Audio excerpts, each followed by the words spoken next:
Chapter 101, Contentment with the Status Quo, Preparations and Purpose of the Trip. The Far North. After finishing a creamy late-night snack, Hanroro belatedly realized what she had done. But unlike the humiliation of the first time, she wasn't tormented into sleeplessness. She simply couldn't bring herself to meet Shu Yan's eyes, as if his gaze could read every secret in her heart. Despite her reluctance to admit it, the pleasure she had shown afterward proved she had indulged herself, even to the point of a slight addiction. It was a surprising sensation, intoxicating, and at the same time, she half understood why. She had watched Shu Yan grow from a newborn to the young man he was now. To him, she had been both mother and sister, and in that role her feelings had become tinged with maternal affection. Seeing Shu Yan satisfied gave her a particular, almost maternal satisfaction that lifted her spirits. Strong-willed as she was, she still couldn't resist that temptation. There was nothing to be done. She would reward Shu Yan one more time. Over the past few days, during his free time, Shu Yan had strolled through the outer courtyard in Shrek City. Partly he enjoyed Hanroro's company, partly he wanted to observe Huo Yuhao's situation. Despite losing the Tianmeng iceworm, the biggest helper he'd had early on, Huo Yuhao had managed to get into Shrek Academy's new student Class 1, Zhou Yi's class, thanks to the Tang sect's exemption from entrance exams. Shu Yan had also met Wang Donger, disguised as a boy at the time, and after a swirl of events, the two had struck up a friendship. Shu Yan was not surprised to learn Huo Yuhao's first spirit ring had come from a 300-year-old soul-devouring devil spider. The spirit ability Huo Yuhao gained was mental detection, lacking the additional support ability mental sharing, but even without it, mental detection remained a top-tier support ability. As a control-oriented spirit master, Huo Yuhao needed to coordinate tactics and direct teammates. Mental detection let him read the opponent's moves more keenly and guide the whole team. The real problem remained Huo Yuhao's talent. The damage from his spirit mutation and severe childhood malnutrition still affected his cultivation.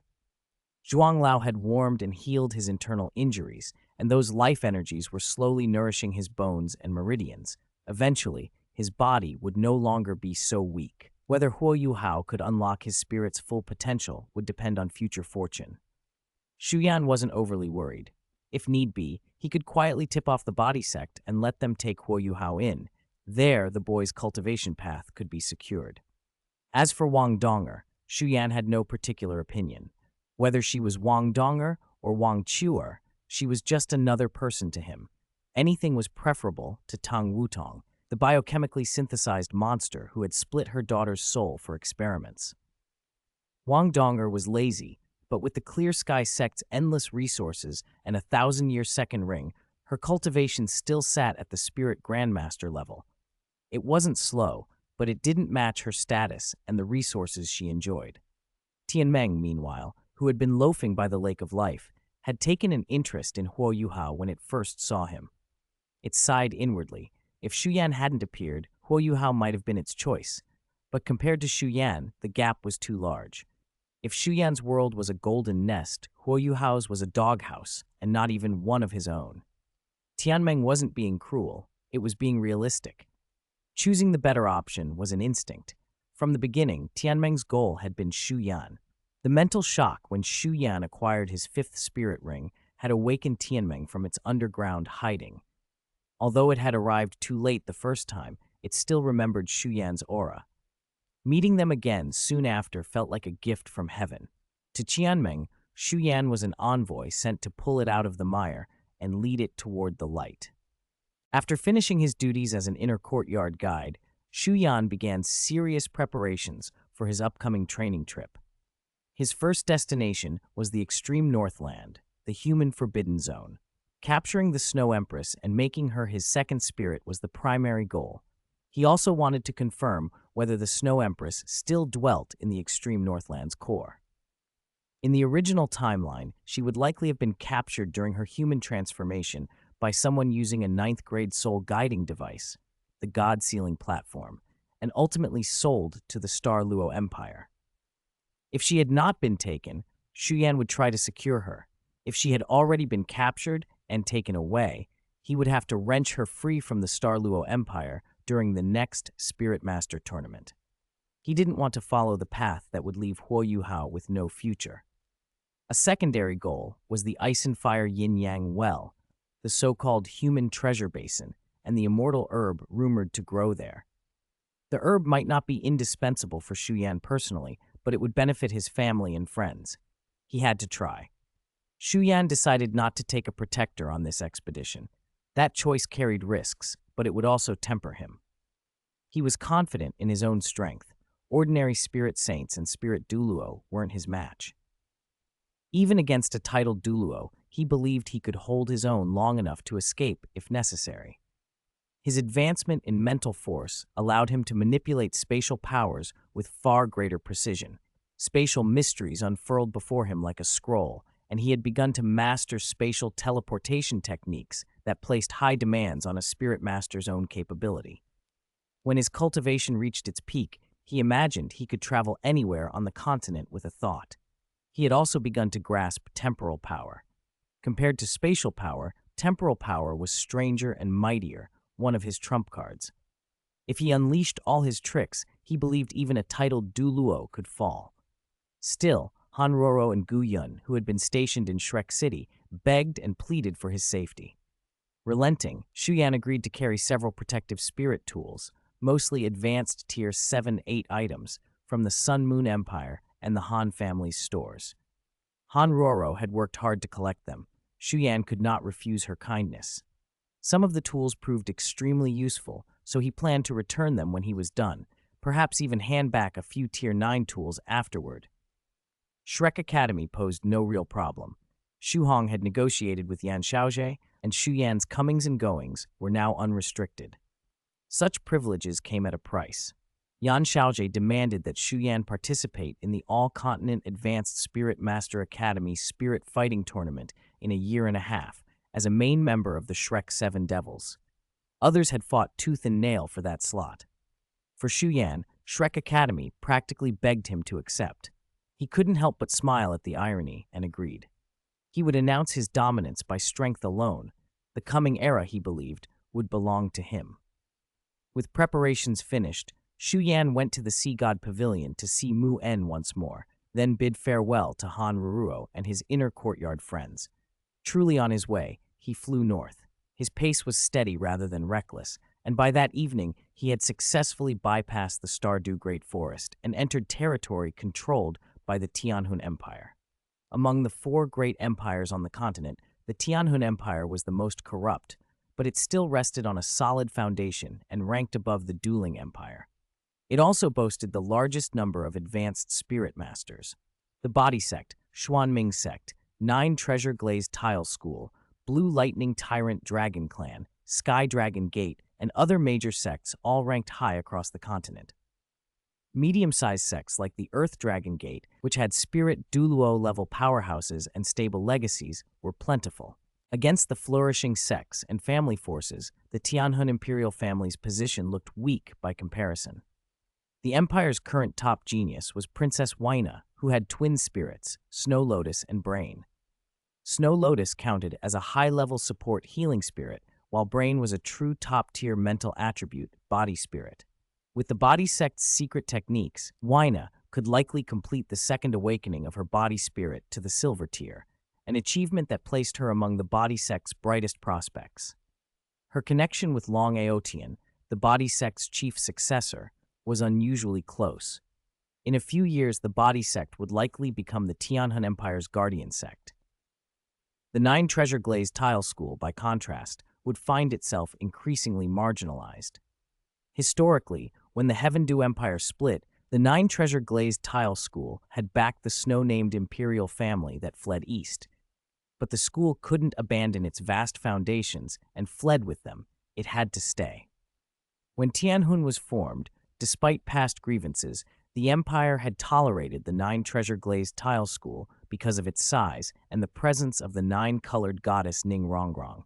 Still, the split had left a permanent rift. Over the last few thousand years, the body sect had grown and stirred up bloody storms in the Spirit Master world, proving its strength and further sidelining the 9 Treasure Glazed Tile School. Shu Yan had learned from Shu Junyu that the 9 Treasure Glazed Tile School's strongest figure in the past had only reached Tier 97 cultivation. After so many years, maybe that hidden powerhouse had now broken through to Tier 98. But nothing was certain. Following his planned route, Shu Yan reached Tiando City, the Tianhun capital, in less than 2 days. Tiando's prosperity surpassed Shrek City's. Before the split, it had been the Heaven Do Empire's capital for at least 10,000 years, and even now the Grand City, named for the old empire, remained a major economic, cultural, and political center. Star Luo City of the Star Luo Empire was equally famous. The two were the great imperial capitals. Sun Moon City, Mingdu, of the Sun Moon Empire stood a level above both, and Lingdo City was still comparatively young. Shu Yan lingered in Tiando City only for an afternoon and a night, out of curiosity, then pressed on north. As he traveled, the environment chilled. This cold was different from the damp chill of Qinghai City, drier, sharper. Shu Yan found he adapted to it better. He had an unformed ice attribute spirit within him. Cold was not discomfort but comfort, like returning to a mother's embrace. As the land ahead became a white expanse of ice and snow, and traces of life faded beneath howling winds, Tianming stirred in Shu Yan's mental sea and could no longer contain its excitement. "Extreme Northland, my home, I'm finally back," it exclaimed. The wind and snow howled. Shu Yan stamped down and crushed the head of a 1,000-year-old ice snake beneath his boot. Red and white gore sprayed everywhere, but a thin film of spatial force wrapped his body, keeping most of the biting cold and filthy spray at bay. "This is the north-central region of the original Douluo Continent. My original home is probably in the northeast, not here," Tianmeng said, his tone unusually serious. "From now on, I'll guide you with my mental force, Yan. Be careful. The danger level in the extreme Northland is no less than the Star Do Great Forest. Don't let your guard down for a moment." Born in the extreme Northland, Tianmeng knew better than anyone how many terrifying beings had been nurtured in that vast expanse, a territory several times the size of the Star Do Great Forest. In truth, the extreme Northland boasted even more 100,000-year spirit beasts than the Star Do Great Forest did. The difference was that the beasts here had bizarre, extreme attributes, and because the land was so huge, its fauna were spread thin. People simply hadn't cataloged or understood this place the way they had the Star Do Great Forest. Shu Yan's figure flickered in the blizzard. His pace was fast. Each step left a faint spatial ripple. At that speed, it wouldn't take a day to reach the core of the extreme Northland, where the most powerful spirit beasts gathered, several vicious beasts and at least 10 100,000-year spirit beasts among the 3 great heavenly kings of the north. In the core, the terrain amplified natural combat potential, pushing some beasts well beyond the limit of their own realms. When they reached the outer rim of the core, the cold could no longer be shrugged off by clothes alone. Anything exposed to the wind instantly crusted with frost. Even with spatial protection, Shu Yan felt the chill. The snow ahead had frozen into hard shards. He spread his spatial force into a barrier to block the wind and give him sight of the path. "Another 10 or so li and we'll be there. Good work, Yan," Tianmeng said, excitement breaking through his earlier gravity. His long-cherished wish was finally within reach. "Don't be reckless. You're a little off course. Head west a while before you continue, or you'll run straight into an 80,000-year ice bear," Sheiji said from beside the Lake of Life, her tone casual as ever. Shu Yan adjusted course at her warning. Tianmeng cleared his throat sheepishly. His excitement had made him careless. Shiji only rolled her eyes. Despite being 1,000,000 years old, Tianmeng's bloodline was low. Sheiji, with her sharp discernment and haughty temperament, still treated him as inferior. There was nothing Tianmeng could say in response. He couldn't best her, even in words. When they reached the right spot, Tianmeng turned to Sheiji and spoke solemnly. "I need to borrow the 100,000-year 6th ring condensed from your power. My force needs a medium to be released, and I'm not a Yan's spirit ring yet." "Fine, use it," Sheiji interrupted with a lazy wave. "I'm not stupid. I wouldn't quibble over something like this now." The spiritual contract had already bound her to Shu Yan, her fate tied to his. If he lived, she lived. If he died, she would die with him.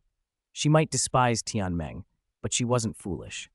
"Thank you," Tianmeng replied softly. He had already coordinated with Shu Yan.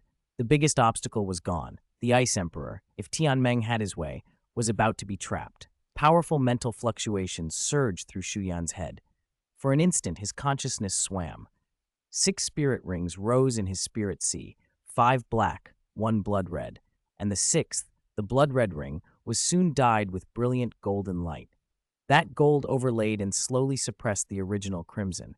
Shu Yan felt his perception stretch outward until, in only a few breaths, it had expanded hundreds of kilometers. It was like chanting into the heavens, a god's perspective, utterly different from his usual mental reach. Across the 10,000 square kilometer core of the extreme Northland, light dimmed as if day had become night. An invisible majesty unfurled, and a terrifying burst of mental force radiated out from Shu Yan's body. Spirit beasts beyond the core trembled under the pressure. Clusters of golden light drilled out from between Shu Yan's brows. With each cluster, he felt a part of himself grow emptier. During the fusion, Tianmeng had poured all his core power into Shu Yan. Now that power, sealed inside Shu Yan, was reawakened and driven by Tianmeng's mental might. It was strong enough to change the weather. With Shu Yan's will behind it, the force spread outward. "Ice Emperor, I know you sense me. I, Tianmeng, have returned for revenge. Show yourself if you dare," he declared. She used her portion of mental force to shield what belonged to her and Shu Yan. Calm and composed, she sat back in her chair and even teased Shu Yan a few times, utterly unruffled. Darkness gathered, the clouds pressed down, and the air grew heavy.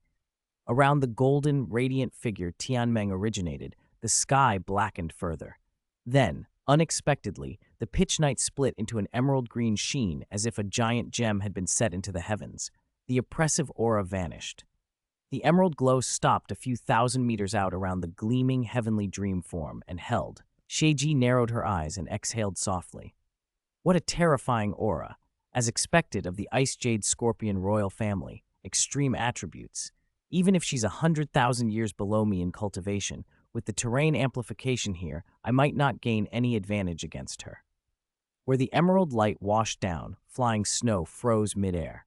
A clear, cold voice rang out, accompanied by a bone-piercing sound wave.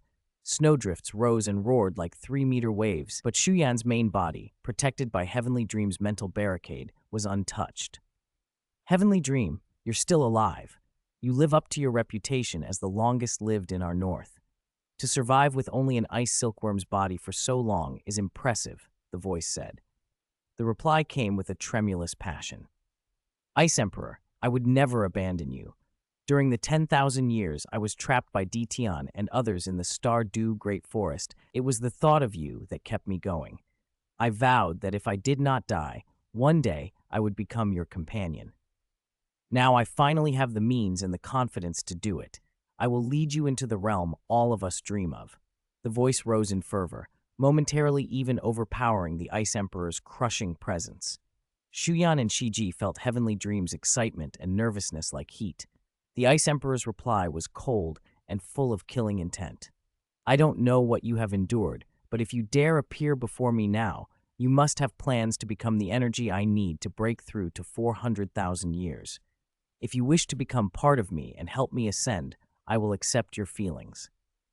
Wait for me, Heavenly Dream. In no more than a quarter of an hour, this Emperor will be by your side." The clear voice tapered off. Shu Yan and Shiji exchanged looks and nodded. "Ayan, Shiji, I'll be counting on both of you," Heavenly Dream said sincerely. True to her word, at the end of the quarter hour, an emerald streak cut across the sky. In a blink, an exquisite spirit beast stood opposite Heavenly Dream. Beautiful was not a word Shu Yan used lightly. So far, only the illusory dragon and this creature merited it. The Ice Jade Emperor Scorpion was stunning. Her body was only about 1.5 meters long, colored in pure, brilliant dark green and icy hues that seemed to glow. A pair of foreclaws over 1 meter long flanked a not-so-slender body. Both claws and body were patterned with hexagonal indentations that refracted light like diamonds. She had 6 long legs, but the most striking thing was her tail, only 5 segments, tapering toward the tip, ending in a hooked stinger inlaid with glittering particles and capped with a silver-white mirror-like hook. Heavenly dream, I didn't expect you could condense your mental force into a form like this, the Ice Emperor said disdainfully. But if this is all you've achieved in the last 10,000 years, you disappoint me. Tell me where you hide your true body. A condensed form can't be far from its origin. Today, I will fulfill your wish and fuse with you. A flash of recollection flickered in her voice. The base of her tail trembled, and a white streak of light struck Heavenly Dream's mental form. The condensed image shattered, but Heavenly Dream's face still wore a gentle smile. Its gaze was calm, confident. Ice Emperor, our goals are the same. I returned to the extreme north land because I want you to fuse with me, only in a different way. With those words, Heavenly Dream's vast mental force exploded. The intensity forced the Ice Emperor to contract her pupils. A snarl escaped her lips as a wave of fury surged up. For spirit beasts at the Ice Emperor's realm, their mental force grants them an almost preternatural sense of danger. The Ice Emperor instantly felt that something was wrong when Tianmeng's golden form went translucent and then snapped in front of her. Her speed was unquestionable, but in that moment she felt as if time thickened around her. The world became viscous. A vast, crushing mental force rolled over her and trapped her deep within. She struggled with all her might, but could not free herself. Tianmeng's aura, as if willing to perish with her, made a flicker of surprise cross the Ice Emperor's cold eyes. The astonishment did not last. Her gaze hardened into something sharper, icier. Tianmeng, how dare you wield your mental force like this? You're courting death. Tianmeng remained calm. He turned his head to the core circle, letting the falling snow pat his form, and spoke softly. Yes, if it were only me, this would be courting death. But I am not alone. Even if I can only hold you for a short time, that will be enough. Someday, Ice Emperor, you will thank me for what I do today. A faint white membrane slid silently across the snow. Even with her strength, the Ice Emperor did not notice it at first. Then, a tightening ran through her body. She was immobilized. Her pupils shrank as she poured out her full power, twisting and forcing at the restraint. The white membrane writhed but did not break. White and green lights interlaced and flashed. Panic flared in her eyes. She unleashed one overwhelming spirit ability after another without holding back, but the restraint only grew stronger, pressing on her until the sound of strained chitin grated like teeth. Her raised front claws were forced down and her tail hook pressed to her body.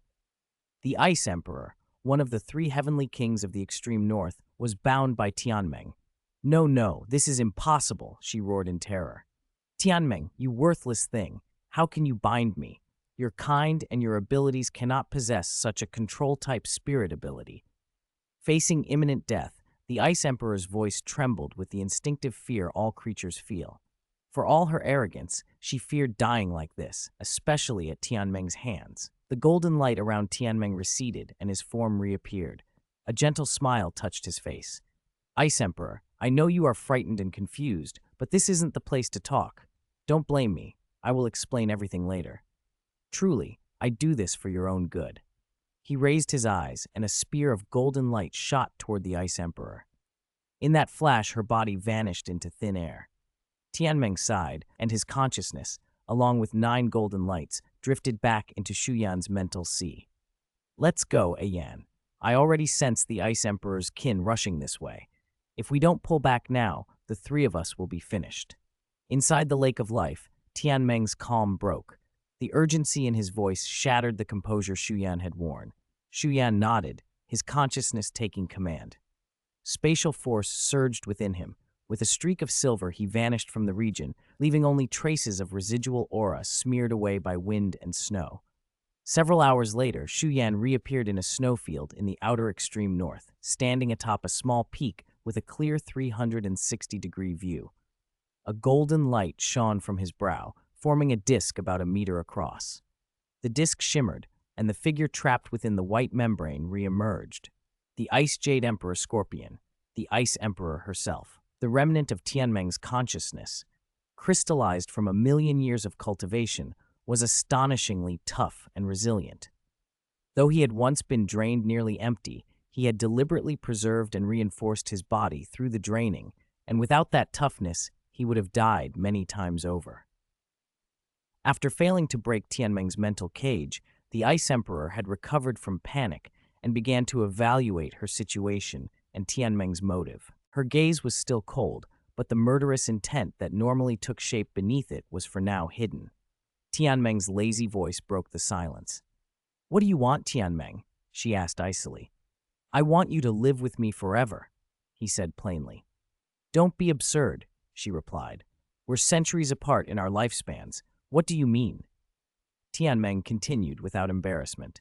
"I know your 400,000-year heavenly tribulation will fall within the next century. You once told me 300,000 years was your limit.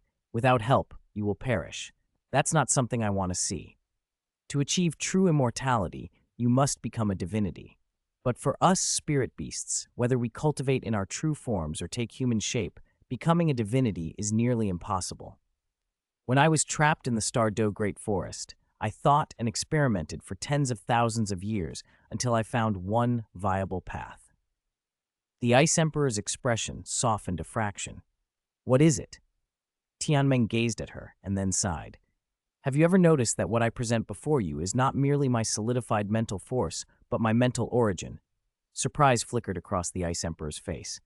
With careful observation, she said, "Your body?" "Yes, I lost my physical body." Tianmeng's form began to thin into light, and Shu Yan's figure stood in its place. "Human!" the Ice Emperor snapped, eyes flashing with disbelief and contempt. Shu Yan ignored the edge in her gaze and spoke gently. "I am Shu Yan," he introduced himself. "I am Tianmeng's partner, or rather his master. This is the path I chose, the Tao of God creation." Tianmeng's voice rang with unexpected resolve, and that fervor touched even the Ice Emperor. "Humans are the spirit of all things, a race favored by heaven. In the eyes of many spirit beast races, humans are frail as snowflakes, yet they have advanced rapidly in mere tens of thousands of years. They now have the potential to challenge our kind. A human who cultivates for decades, even 100 years, can rival a 100,000-year spirit beast. Why? Because humans' potential is terrifying. Their short lifespans and frail bodies don't stop them. They are truly favored by heaven." He paused, then said, "Do you remember 10,000 years ago?" The Ice Emperor blinked and murmured, "The world lost its color, overwhelming aura, a divinity." "That was it," Tianmeng said, excitement trembling in his voice. "I detected at least 5 divinities emerging in the Douluo Great Forest then. Even the 2 great beast kings there perished, not slain by humans, but by choosing to be part of the strongest human of that time. Only a divinity can possess endless life. That gave me an idea. What if we become part of a human, an intelligent spirit ring, help a human reach divinity, and thereby be carried into the god realm alongside him? We would gain the eternal life we crave." The Ice Emperor stared at Shu Yan and Tianmeng, stunned. She fell silent for a long while, thinking. Finally she asked, "How confident are you?" 12 out of 20, 60%. If you join, I'm certain my estimate rises above 70%. "You're that sure?" "Yes. With your mental force, you cannot complete fusion with a human alone. But with Ayan, the process becomes far simpler. I will now withdraw the concealment I've placed over him. Look, and you will see why I'm confident." Tianmeng withdrew the protections. In an instant, the Ice Emperor's pupils constricted. Shock flooded her face. When it settled a little, she looked at Shu Yan with no trace of racial aversion left, only astonishment. "He possesses the super-true dragon spirit Yazi, one of the 9 sons of the dragon god," Tianmeng explained, as if telling a tale from long ago. "A purity and bloodline powerful enough to rival beast god Tian. He's barely 12 yet, already at the Spirit Emperor realm, and his spirit ring configuration is beyond imagination. He also commands a spatial force that few can rival." "For you, Bingbing, I reserved a place," Tianmeng added.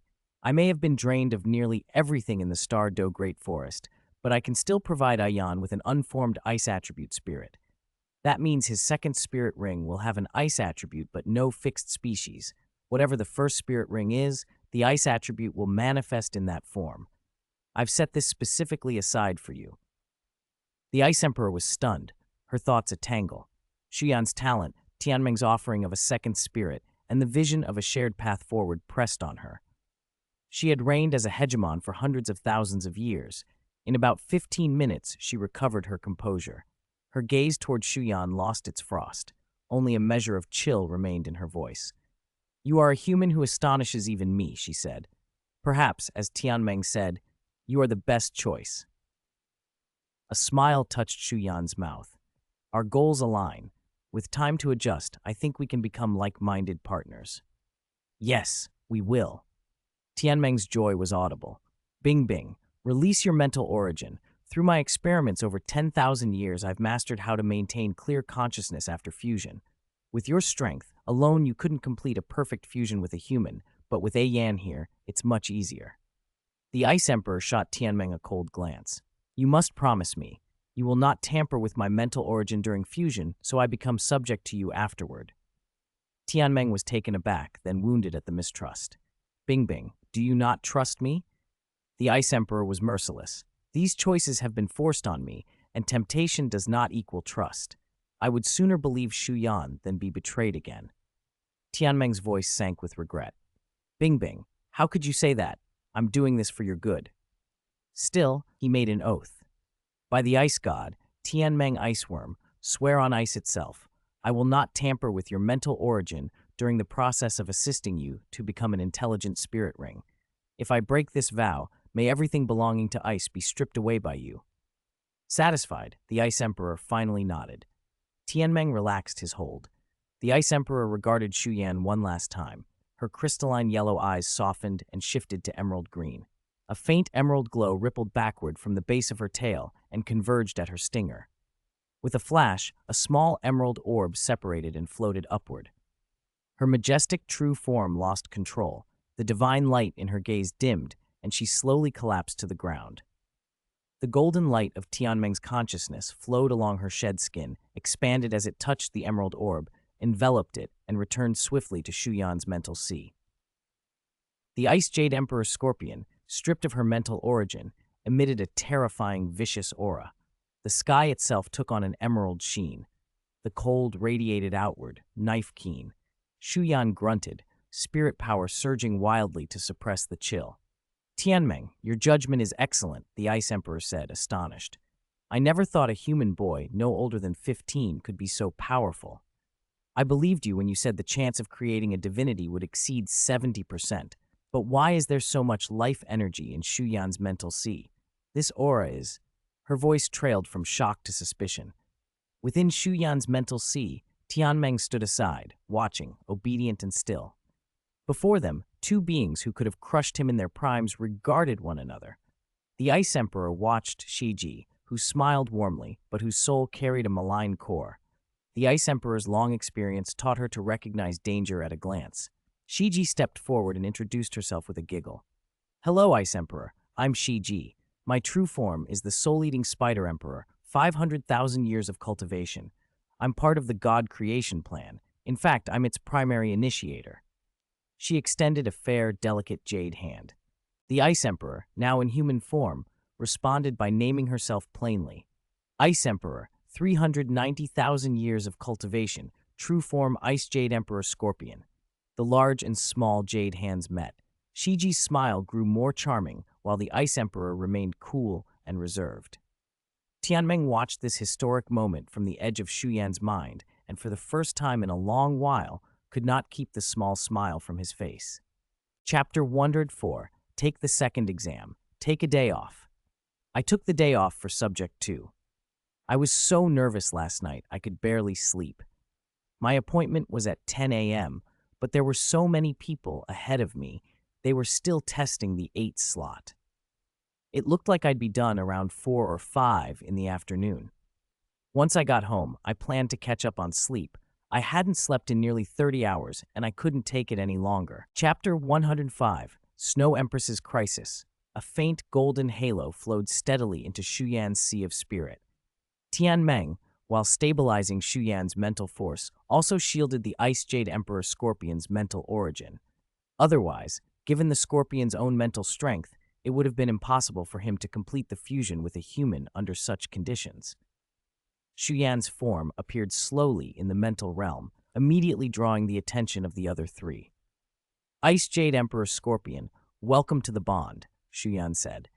A thin smile touched his lips. The Ice Jade Emperor Scorpion's power was indisputable. In terms of species and natural gifts, the amplification he could provide was enormous. The Scorpion inclined his head. His expression softened from its earlier chill as he looked into Shu Yan's eyes.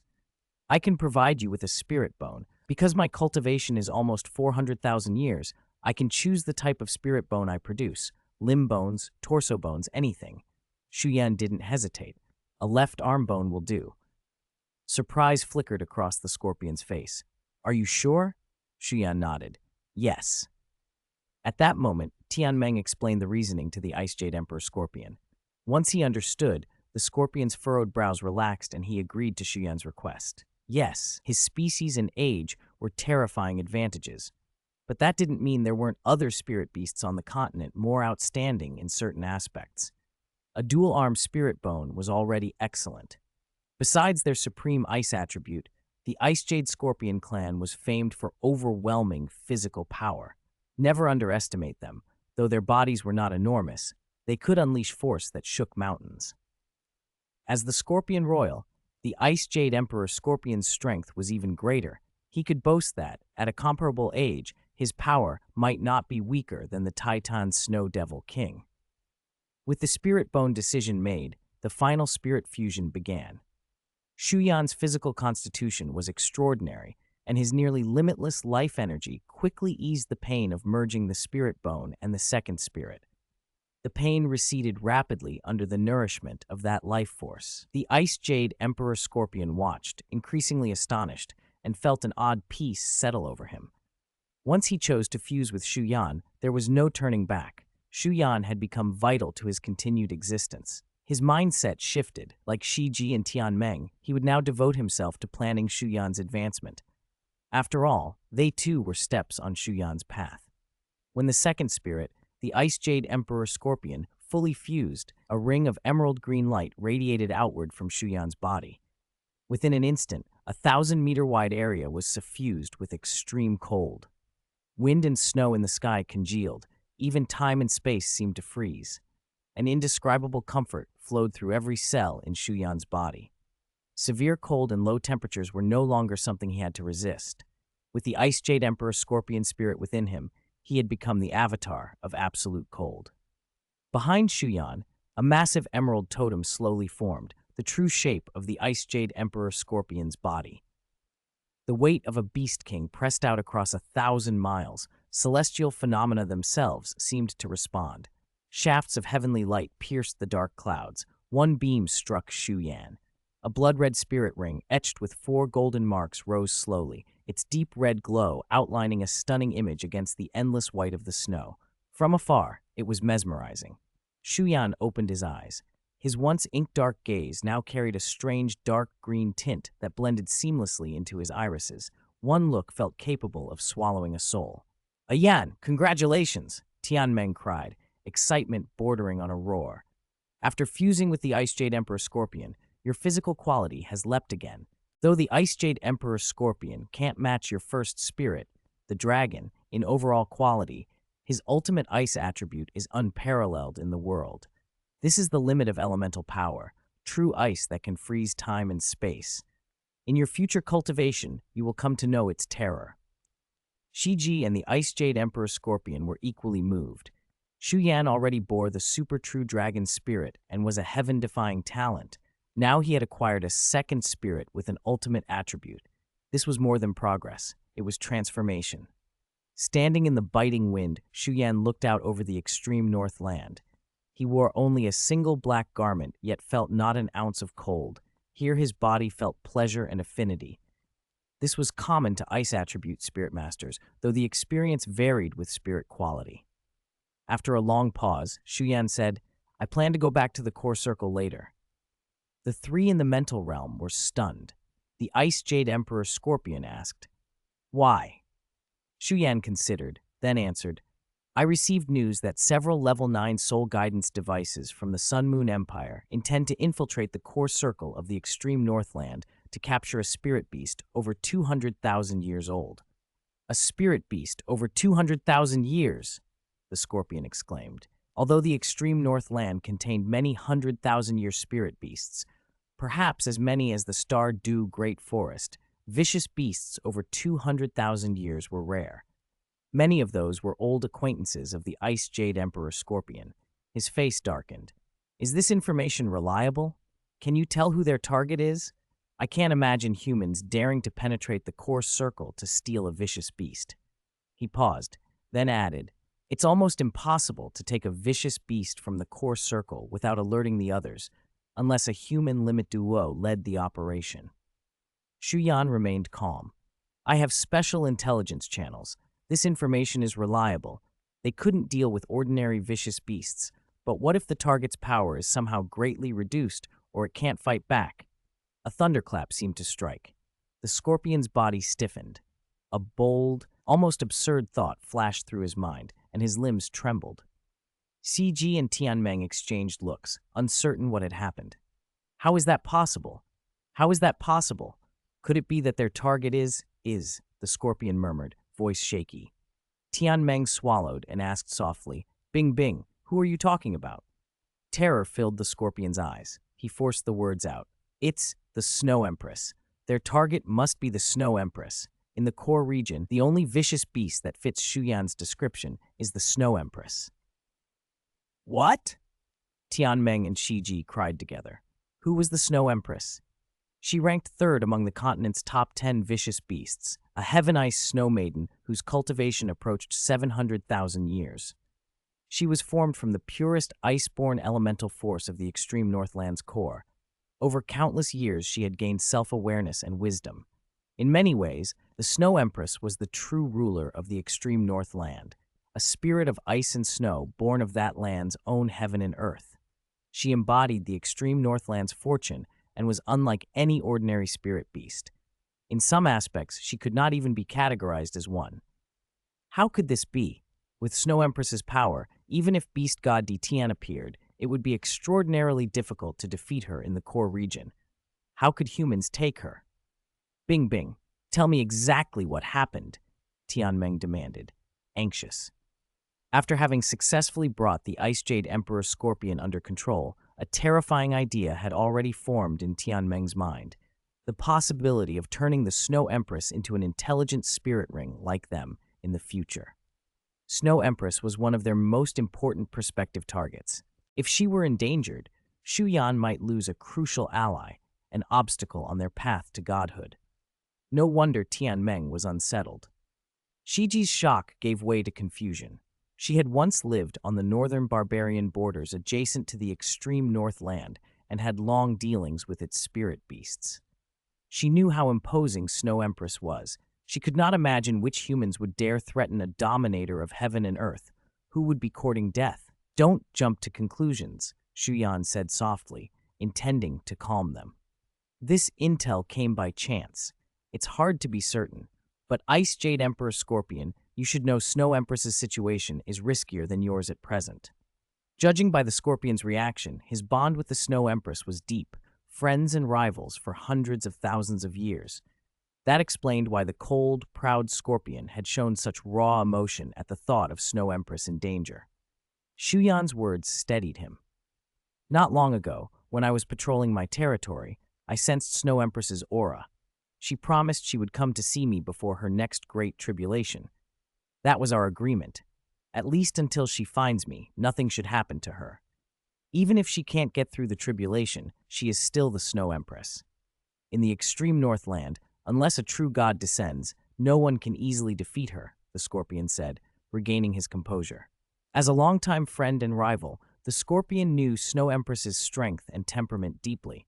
She was more controlling and disdainful of humans than most, and historically the few humans she killed were top human powerhouses. She was as cold and remote as the land she ruled, untouchable by ordinary folk. Shu Yan, for the next month, unless absolutely necessary, don't go deeper into the extreme Northland, the Scorpion advised after thinking carefully. Although I've become your second spirit, the Ice Jade Emperor Scorpion spirit origin still carries my aura. That aura is leaking outward uncontrollably. It's a hidden danger you need to deal with first. Snow Empress should be safe for the short term. You should find a nearby place for secluded cultivation. I will also teach you some of my ice control techniques. They may not seem like much, but extra skills never hurt. Shu Yan agreed after a moment's thought. In the short term, he wasn't suited to re-enter the core region.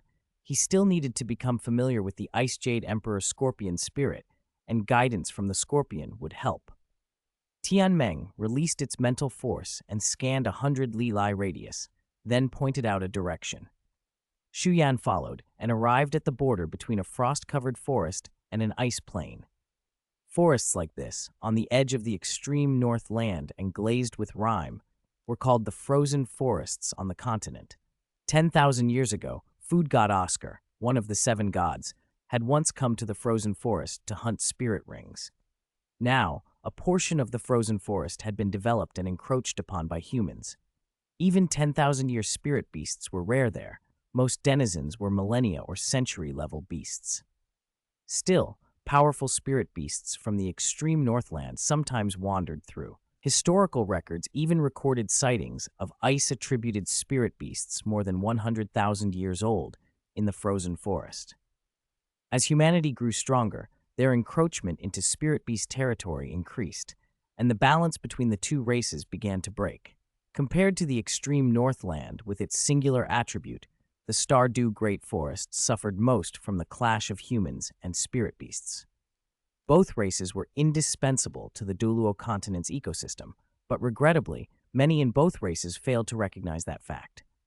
Chapter 106, Sun and Moon Soulmaster, Snow Empress's Crisis Time, flew in this eternally frozen land. In the blink of an eye, nearly a month and a half had passed. During that time, Shu Yan consolidated his cultivation and grew familiar with his second spirit, the Ice Jade Emperor Scorpion. As a 400,000-year-old Ice Jade Emperor Scorpion, she had reached the pinnacle of the ice domain. Her guidance proved immensely useful to Shu Yan, especially given his heaven-defying comprehension. In only 6 weeks, Shu Yan had learned to apply the Ice Jade Emperor Scorpion's spirit powers to a degree that even the Scorpion herself praised. After fusing with Shu Yan, and with the support of his abundant life energy and his mental force, the Ice Jade Emperor Scorpion had actually broken through a barrier she'd long been stuck at. Now she was indisputably a 400,000-year-old vicious beast in her own right. Tianmeng watched happily as the Scorpion instructed Shu Yan every day in the mental force, occasionally trying to butt in. Each time the Scorpion drove him off, but Tianmeng had no sense of shame. He was resilient and thick-skinned. Shiji watched the Scorpion teaching and felt a pang of regret. Her mental force was almost forming into divine sense, and she could see how deep the bond between the Ice Jade Emperor Scorpion and Shu Yan had grown after the Scorpion became his second spirit. What did this mean?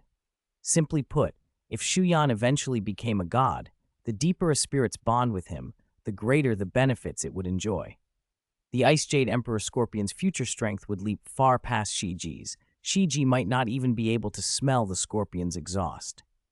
In hindsight, Shiji regretted not finding a way to become Shu Yan's spirit too. Ugly, wicked, and repulsive though the soul-eating Spider Emperor might be, she had to admit it was a powerful spirit. Whether that made him an evil spirit master didn't bother Shiji. When Shu Yan rose to world supremacy, scholars would argue about labels. As Shiji liked to put it, quoting a grandmaster with a twist, there are only evil spirit masters, not evil spirits. After the Ice Jade Emperor Scorpion's spirit bonded with him, Shu Yan's short black hair turned a cold white. His formerly calm, profound aura turned icy, a chill that could freeze hearts, and a faint killing intent began to coil around him. Shu Yan discovered that the killing intent he had cultivated with the Yazi spirit fused perfectly with the extreme cold qi of the Ice Jade Emperor Scorpion. The result was an extreme cold killing intent at least 3 times stronger than before. Against this cold killing intent, spirit masters below rank 30 would have great difficulty approaching him. On the vast, boundless snowfield, the white-haired youth faced down a massive tiger-type spirit beast. Shu Yan's arms shimmered with a layer of diamond-like particles, pea-sized, hexagonal motes that glittered like jewels. Under his feet rose a single blood-red spirit ring, a sign that he was using his second spirit rather than his usual Yazi. Before him stood an 80,000-year-old Bai Mu Mo Hu Wang, the white-eyed magic tiger king. This tiger blended darkness and ice attributes. Among tiger-type spirit beasts, it was as formidable as the Flame Lion King was among lions, making it one of the Northland's most powerful predators. Normally, the Ice Jade Emperor Scorpion did not want Shu Yan slaying the powerful beasts of the extreme north indiscriminately, but this tiger was an exception. Continuous slaughter and devouring had warped its inherent dark attribute into something evil. Its white fur glowed with a faint, unsettling red. Its eyes burned with bloodthirsty light. As the saying went, blackening makes one 10 times stronger. Whitening made this beast perversely more lethal. After degeneration into an evil soul beast, this 80,000-year-old tiger's fighting strength had soared. It now matched a human titled Douluo of rank 91 or 92. If it unleashed everything, even a titled Douluo like Dugu Bo might have trouble with it. But under Shu Yan's blows, the tiger repeatedly retreated. The Ice Jade Emperor Scorpion's pincers had torn several large wounds. Fresh blood stained the white fur and dyed the snow crimson, stark against the endless white. Shu Yan eventually drove it to a cliff and stopped. For a while, he had been traveling west along the extreme north coast under Tianmeng's guidance. He was now at the continent's true northern edge. Ahead lay the boundless ice sea. This big guy is really tough. Yan, don't waste time. Finish it in one strike. Tianmeng's voice crackled in the mental force, edged with excitement. During the fight, he had secretly poured some of his own mental force into Shu Yan. That bone-jarring closeness to combat was something Tianmeng, for all his ages, had never truly experienced. He couldn't pass up the thrill.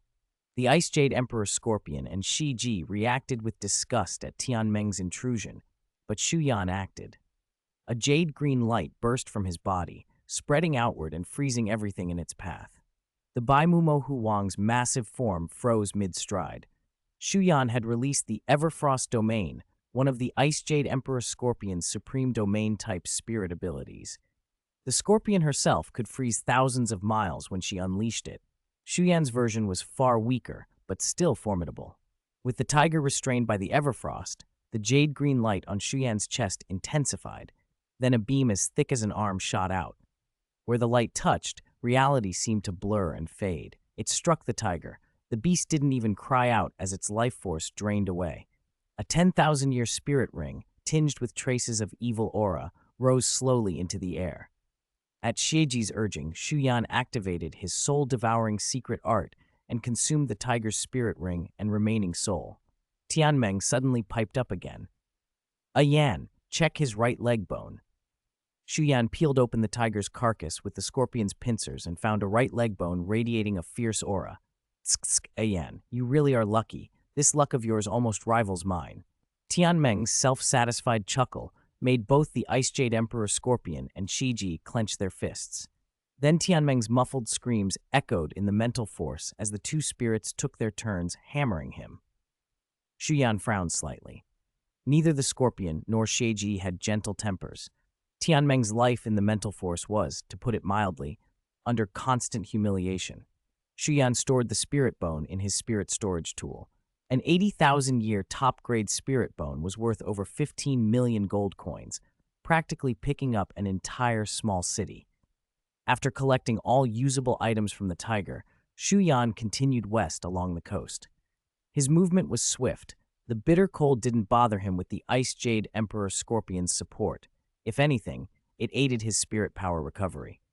In less than 3 days, he had crossed the extreme north and reached its western reaches. This had been both a test and a request from the Ice Jade Emperor Scorpion. If soul-guiding devices from the Sun Moon Empire were to enter the extreme north, they would most likely come in from the western region. The Sun Moon Empire's soul-guiding technology had advanced rapidly. The number of devices had surged. Though ice attribute longings weren't the dominant type in the Sun Moon Empire, sheer population size meant it was unrealistic for ice-affiliated spirit masters to rely solely on local ice spirit beasts for spirit rings. The extreme north, brimming with ice spirits and boasting the largest population of such beasts in the world, naturally became their hunting ground. As an overlord of the north, the Ice Jade Emperor Scorpion, though she usually stayed in the core circle, had a broad understanding of her domain. She had asked Shu Yan to check the western region. Her hunch was right. They found several Sun Moon Empire hunting teams scouring the western Northlands and the nearby Ice Sea, teams that had come to hunt souls. Shu Yan watched one group from stealth, protected by Tianmeng's mental force, their tracks undetected. The weakest among them was at Spirit Emperor rank. The strongest had reached Spirit Douluo. They were heading deep into the north. These guys are strange. Would a normal hunting team be this cautious, clearing their footprints? Tianmeng asked. He'd seen many human hunting parties, but none this meticulous. This was the extreme north's outer region. Century-old spirit beasts were rare. A team composed entirely of rank 6 or higher soul-guiding devices moving so cautiously defied common sense. Follow them. They have ulterior motives, the Snow Empress, the Ice Jade Emperor Scorpion, said coldly. Combining their behavior with what Shu Yan had heard about a level 9 soul-guiding device from the North's core capturing vicious beasts, she suspected this team were accomplices. Shu Yan trailed about 100 meters behind and followed them into the mixed zone. The hunters activated a special shielding spirit tool, sealing their auras.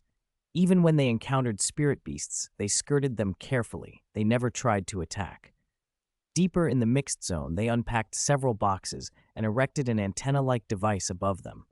A faint red light flashed, and a beam came from the distance wind and snow, stopping in front of the group. Using Tianmeng's powerful mental force, Shu Yan eavesdropped on their conversation. "Boss, this is half a month's supplies, including the latest cold-proof spirit tools I got from our country. They're nearly 20% better than before." The man called Boss had a gloomy face and a titled Douluo aura, at most rank 91 or 92.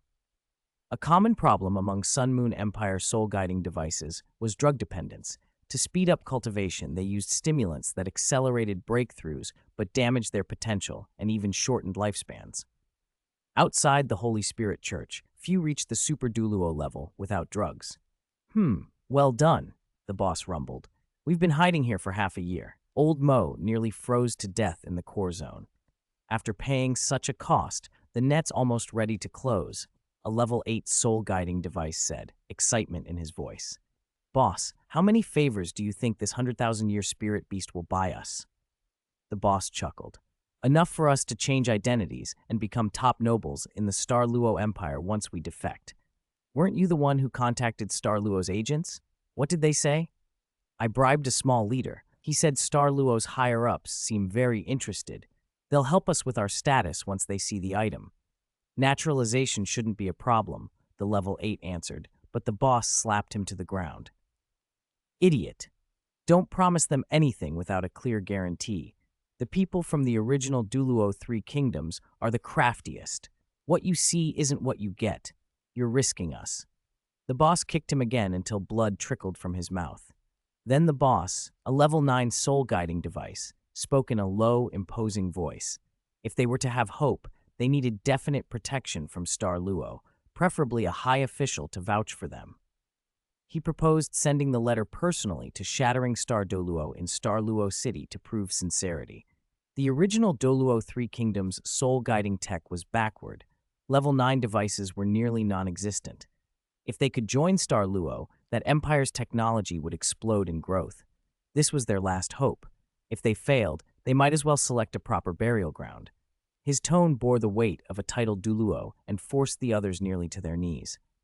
"Yes, boss," the level 8 muttered, chastened. The level 9 gathered their supplies, hummed, and vanished in a flashback toward the core zone. What he didn't see was the level 8's face once the leader left. Ferocious, eyes red with resentment. A look of deep malice. Tsk. Interesting. Such hatred. Is this guy going to turn on his master? "I love a good dog-eat-dog show," Shiji said, amused, having sensed the violent emotions in that man's memory. Tianmeng noticed the Ice Jade Emperor Scorpion's increasingly dark expression and suggested, "Shiji, don't you have plenty of evil methods? This could be the time to use them." Shiji raised an eyebrow, amused by Tianmeng's sudden pragmatism. "What? Weren't you opposed to me teaching Shu Yan those things before? Why bring it up now?" Tianmeng smirked.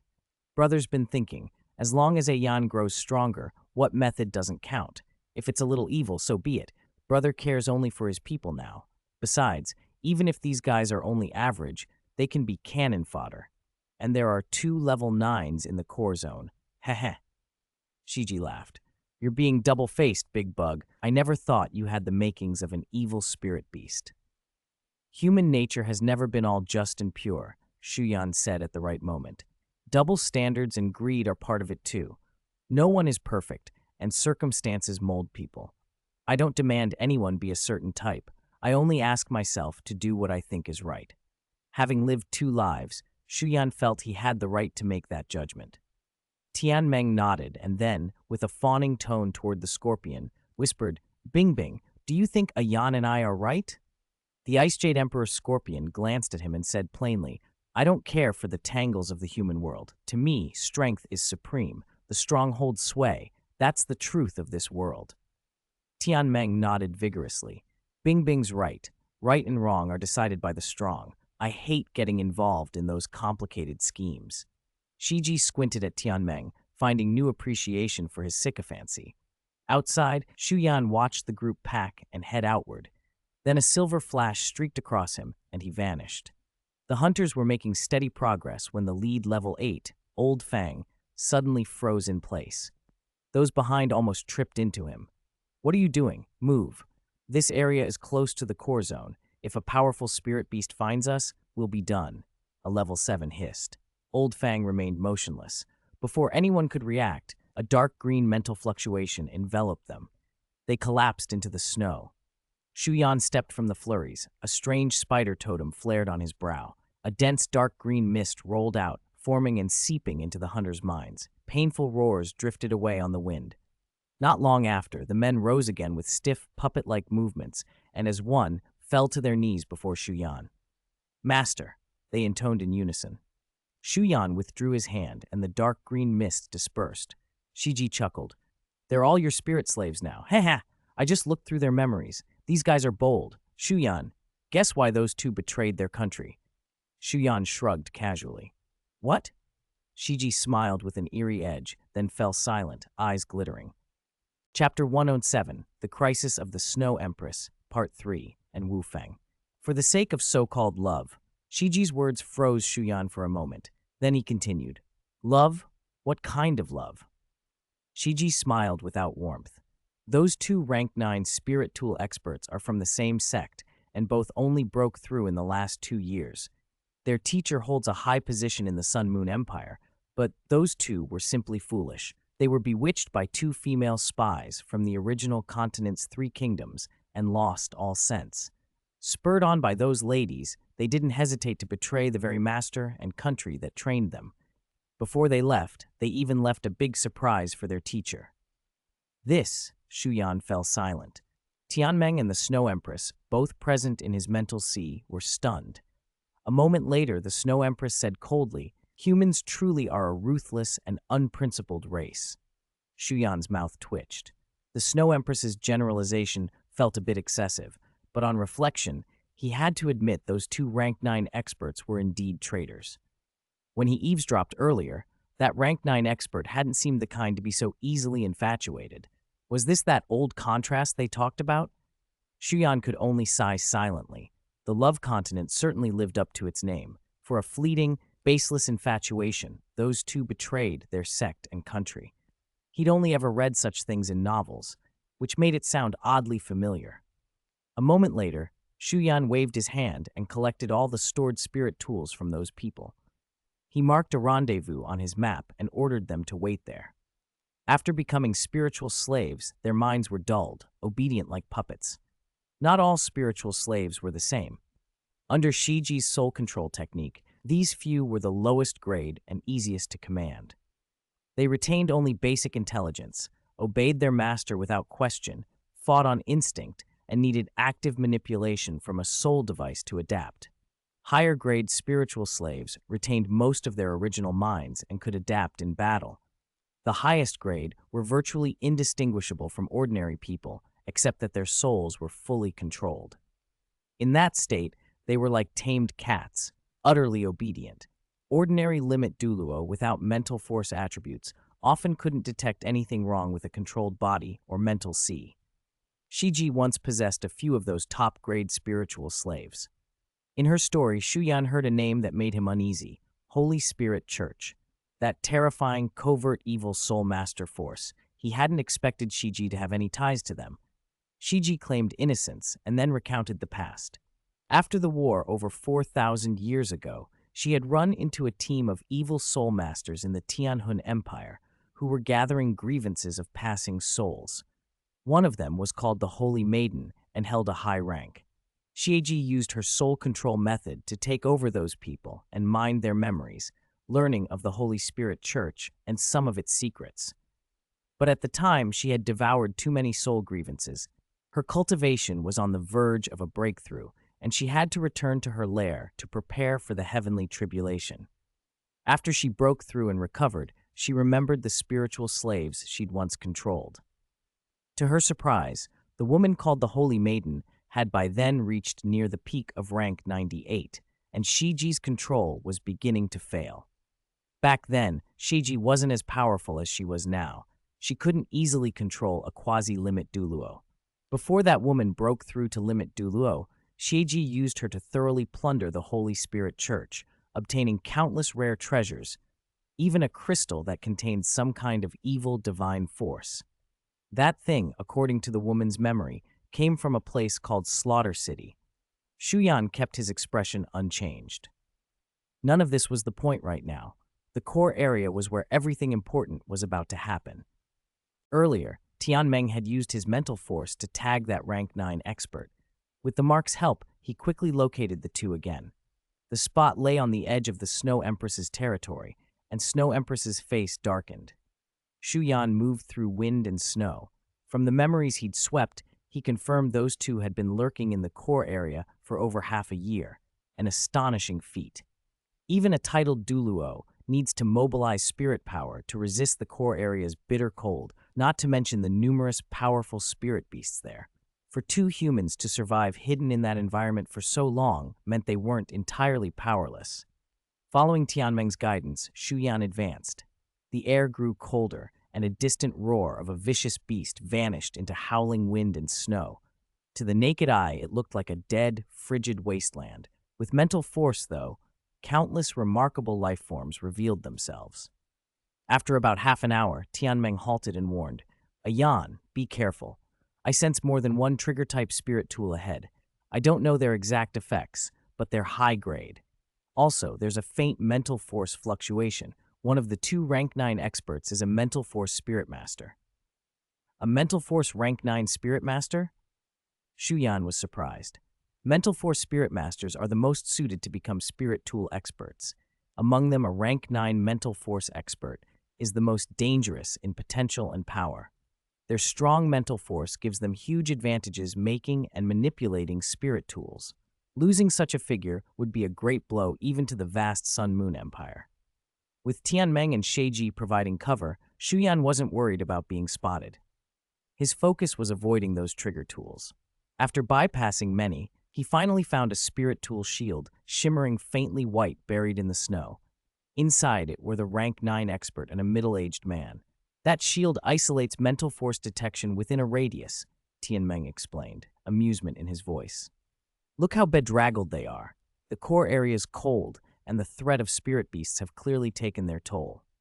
Don't laugh, Shiji said. Not far ahead is the very core of the extreme north land. For two humans to lurk there for over half a year, under the noses of so many powerful beasts, is terrifying. I can't imagine the damage they would do if they had other intentions. Snow Empress's voice deepened, filled with killing intent. Not far ahead is my territory. I sense her aura. The situation for the Snow Empress is even more dangerous than mine. With cultivation nearing 700,000 years, she is the linchpin of the extreme north land. If anything happens to her, the region will lose its top combat power, its one true ruler who commands all the races of the north. Snow Empress and I are similar. Neither of us has confidence in the coming Great Tribulation. We met many times to discuss it. I remember she once said she wanted to complete the seal of her origin and try one last time in a human body. Tianmeng and Shiji were stunned. Shiji frowned. With a cultivation close to 700,000 years, it's impossible for her to complete the seal of origin. That would be suicide. Spirit beasts typically had two choices at the 100,000-year mark: force their way through the heavenly tribulation and remain in beast form, hoping to become a vicious beast later, or transform into a human and cultivate in human form. But only a 100,000-year spirit beast could choose transformation. Once a spirit beast became a vicious beast, it lost that option. Once power within a near 700,000-year body erupted uncontrolled, the release would wreak unimaginable destruction across the core area. Her raw power would far exceed any rank 9 fixed spirit tool cannon. The Snow Empress merely smiled softly. That might be true for ordinary vicious beasts, but I am different. She was born of the extreme Northland itself, nurtured by its spiritual chi. She carries the land's fortune and is universally revered as its empress. For me, transforming into a human isn't impossible. Heaven favors me. Snow Empress had absolute confidence. She knew herself too well. Ice Heaven's Snow Maiden was terrifyingly strong and deep. A simple transformation would not be beyond her. But it was a last-ditch measure. A human lifespan was only a few hundred years. If it weren't necessary, why would she choose to become human? Tianmeng clicked his mandibles pensively. It seems those two are planning to strike while Snow Empress is weakened during the transformation. But what confidence do they have? Even a weakened Snow Empress shouldn't be easy prey for just two people. That's true in principle, Shu Yan said, but if they conceal her during the critical moment of transformation, then regardless of her power, she'll be trapped like a turtle in a jar with no ability to retaliate. The three fell silent. After thinking, Snow Empress whispered, "Don't act yet. If we move now, it will draw Snow Empress's attention. Even if Snow Empress doesn't kill Shu Yan with my presence, it will be nearly impossible for us to persuade her. I know her too well. Unless it's a true life-or-death situation, her pride won't let her abandon everything and place her hope in a human's hands. As a friend of hundreds of thousands of years, I don't want to see her die. Compared to the hopeless gamble of sealing her origin, I trust Shu Yan's potential more." Ice Empress's voice quivered with helplessness. If she weren't desperate, she wouldn't want to see Snow Empress pushed into such a corner. "Snow Empress, if you blame me later, I'll have no defense. I truly don't want to lose you. To bring you into our camp, I must try this last measure." Her words fell into a near whisper. Tianmeng's expression grew complicated. He hesitated, then asked lightly, Ice, I've always wondered, that rumor that spread through the extreme Northland back then, was it true? Did you really fall for the Snow Empress?" Ice Empress flinched as if struck. Anger flooded her eyes. Her pincers flew out and sent Tianmeng skidding away. "Tianmeng, if you mention that again, I'll tear you apart." Her tone was chilling, laced with lethal intent. Shu Yan felt his mental sea take on a thin greenish-blue hue, the mark of Ice Empress's origin, and he knew she wasn't joking. Tianmeng scrambled up and laughed sheepishly. Ice, calm down, calm down. I won't say it again. If I do, I won't be called Tianmeng Iceworm. I'll take your surname instead." Ice Empress's pincers came down again. She glared fiercely at Tianmeng. "Dream on. Taking my surname would be an insult." Shu Yan ignored the petty sparring in his mental sea, but he agreed with Ice Empress. Snow Empress was even more aloof and difficult than Ice Empress. "It's lonely at the top" fit her perfectly. While lying low and observing, Shu Yan used the abundant ice attribute Heavenly Origin Qi in the core area to cultivate. He was currently level 65. With cultivation here, he was confident he could break through to 66 within a month. He had time and patience. The scene shifted from the snowbound extreme Northland back to Shrek City, where it was like spring year-round. Shrek Academy's outer courtyard, a handsome blonde young man strode quickly along the lakeside path. Many students recognized him. A girl called out curiously, "Senior Ning, you look in a hurry. Is something wrong?" Ning Yufan paused and turned with a smile. "Yes, something urgent. Sorry, I can't talk long." The girl opened her mouth to reply, then watched him go and stomped away. Ning Yufan hurried on, turned into a worn student path, and reached Sea God Lake. "Young lord." Ning Yufan bowed respectfully to the short-haired golden girl before him. She had large sky-blue eyes framed by long lashes, a few freckles on fair cheeks, and an air of quiet nobility. Behind her stood a short-haired redhead with startling red eyes and an icy expression that made her features seem carved from jade. Her gaze was as cold as Ma Xiaotao's. You don't need to be so formal. This is Shrek Academy, not a sect. Skip the unnecessary courtesy, Ning Qian said softly. Yes, young lord, Ning Yufan replied, trying to straighten, but he still felt a little out of place before her. How did that matter go? Ning Qian asked, smiling faintly. Ning Yufan hesitated. Young lord, to be honest, I might not be able to do anything.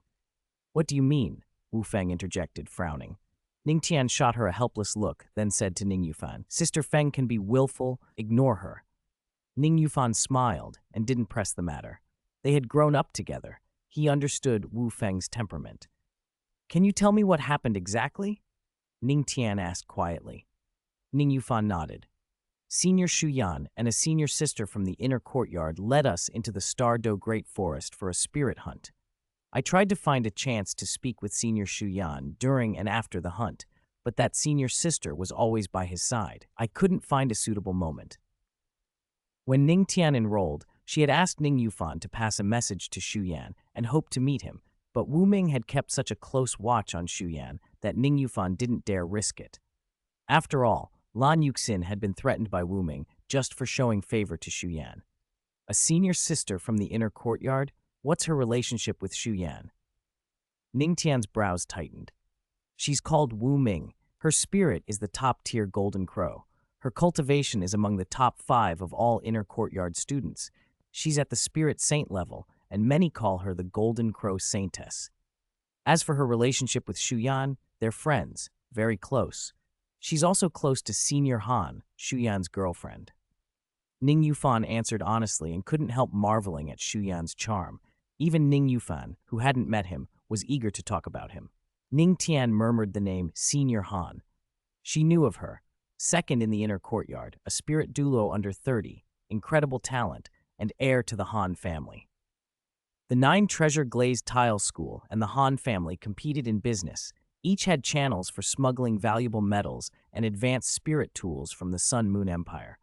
The Han family lacked such routes, but had Douling backing, securing their place in the continent's spirit tool market. All right, you can go. Sorry for the sudden summons, Ning Tian said softly to Ning Yufan. No problem, young lord. If I'm careless, my grandfather says he'll break my legs when I get home, Ning Yufan replied with a forced smile. It wouldn't be so bad if he did, Ning Yufan added playfully. Wu Feng snorted. Ning Yufan glanced at her, and a flicker of surprise crossed his face. He suspected why Wu Feng was treating him poorly today. Perhaps that rumor circulating in the sect had some truth. After Ning Yufan left, Ning Tian turned to Wu Feng and sighed. Let's go back to class, Sister Feng. As they walked, Wu Feng suddenly grabbed Ning Tian's arm. Her voice dropped low. Young lord, are you really interested in that Shu Yan? Ning Tian paused. What are you thinking? I haven't even met Senior Shu Yan. How could I say I like him? My reason for trying to get in contact is first, for my mother and past matters, and second, to make friends. I came to Shrek Academy to cultivate well and to expand my connections. Wu Feng exhaled quietly in relief. Then Ning Tian added, almost as an afterthought, of course, if the opportunity comes, Senior Shu Yan would be my top choice. In the future, I intend to find a battle spirit master at the peak of talent and ability to marry. Only then can I secure my position. Chapter 108, Han Roro and Ling Luochen, the Snow Empress's embryo and the terror. When Ning Tian finished speaking, Wu Feng felt a chill crawl over her skin. The hand that had been holding Ning Tian's wrist went rigid and she could not move it.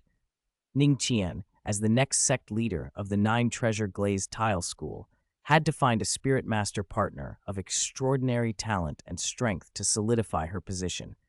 Only then would her succession be secure.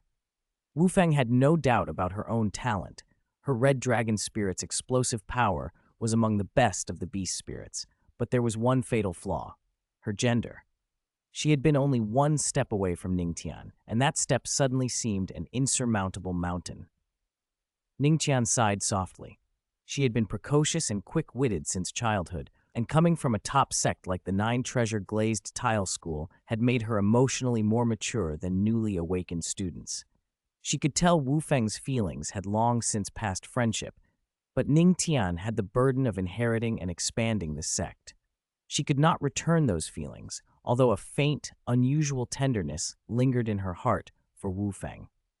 "Come on, Fengmei, let's get back to class, or we'll be scolded," Ningtian said gently, patting Wu Feng's hand.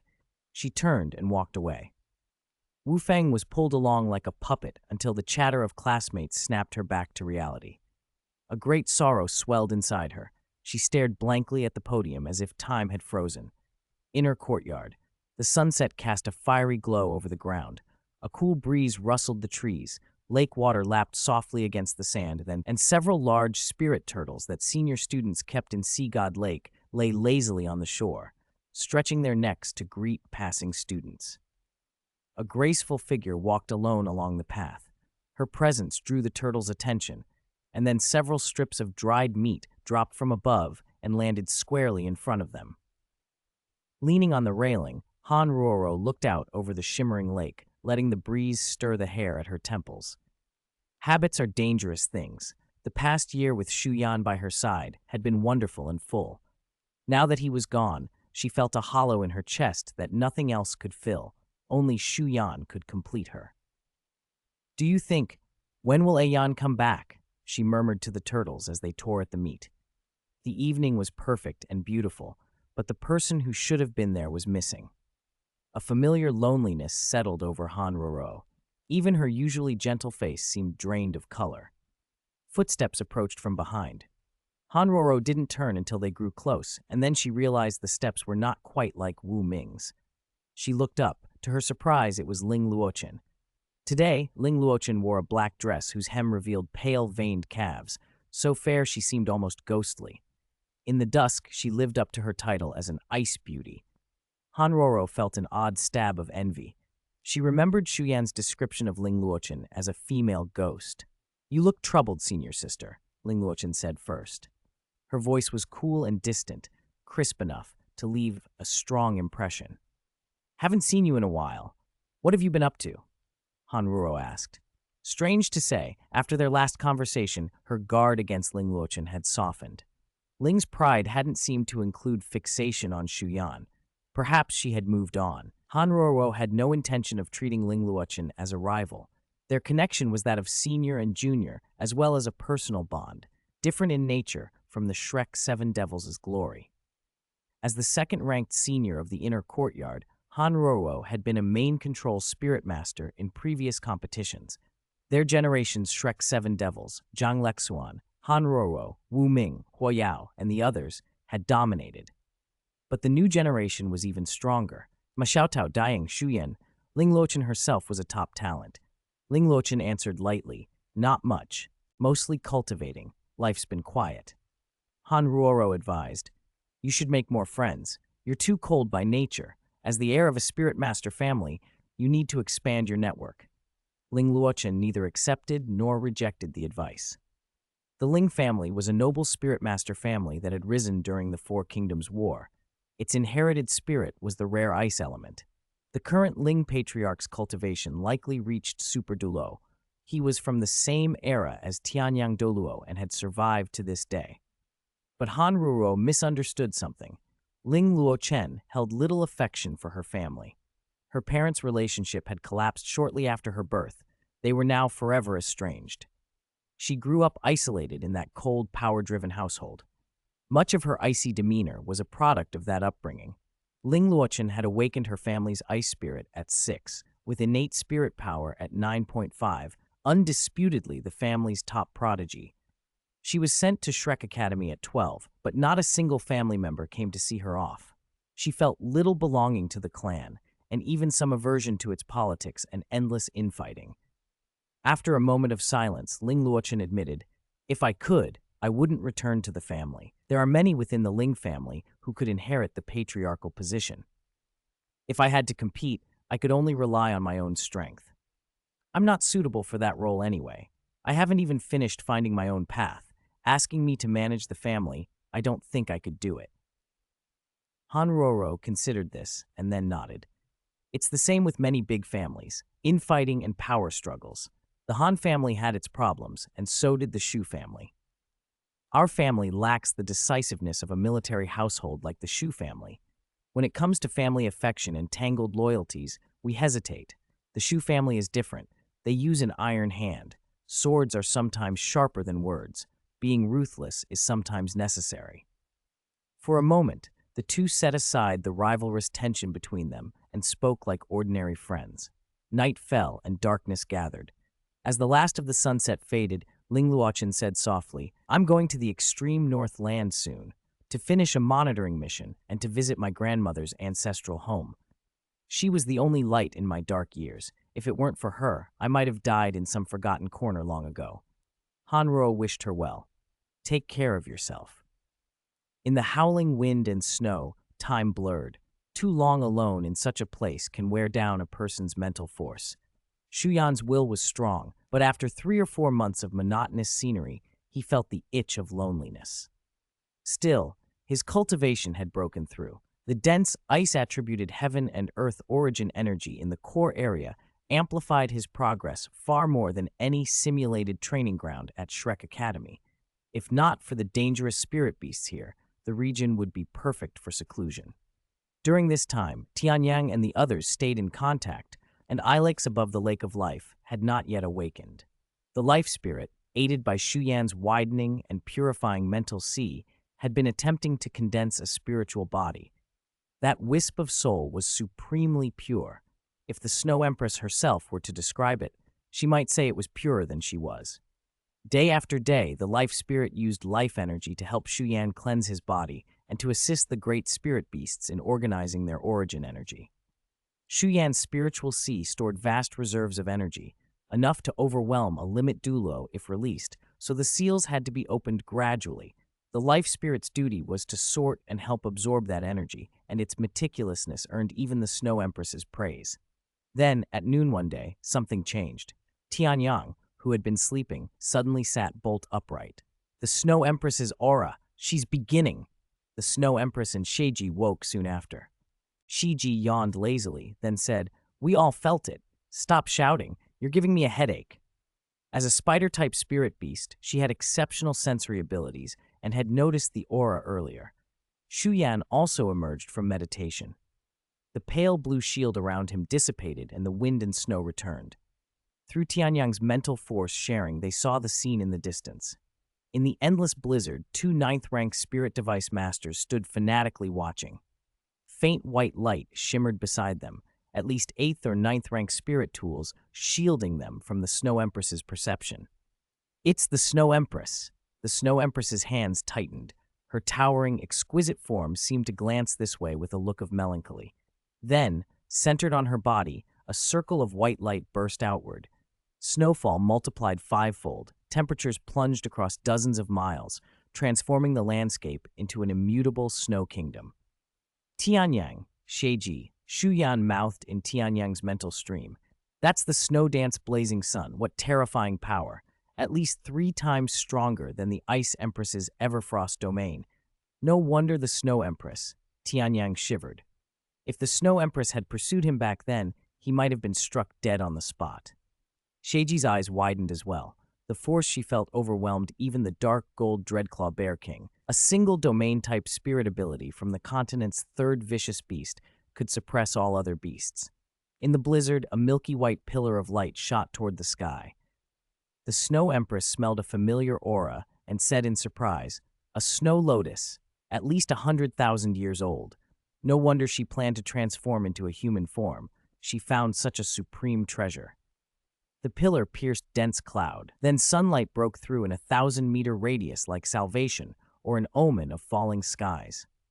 "It's too late to turn back," the Snow Empress murmured. A soft voice stirred the winds. Incandescent white and ice blue filled the world.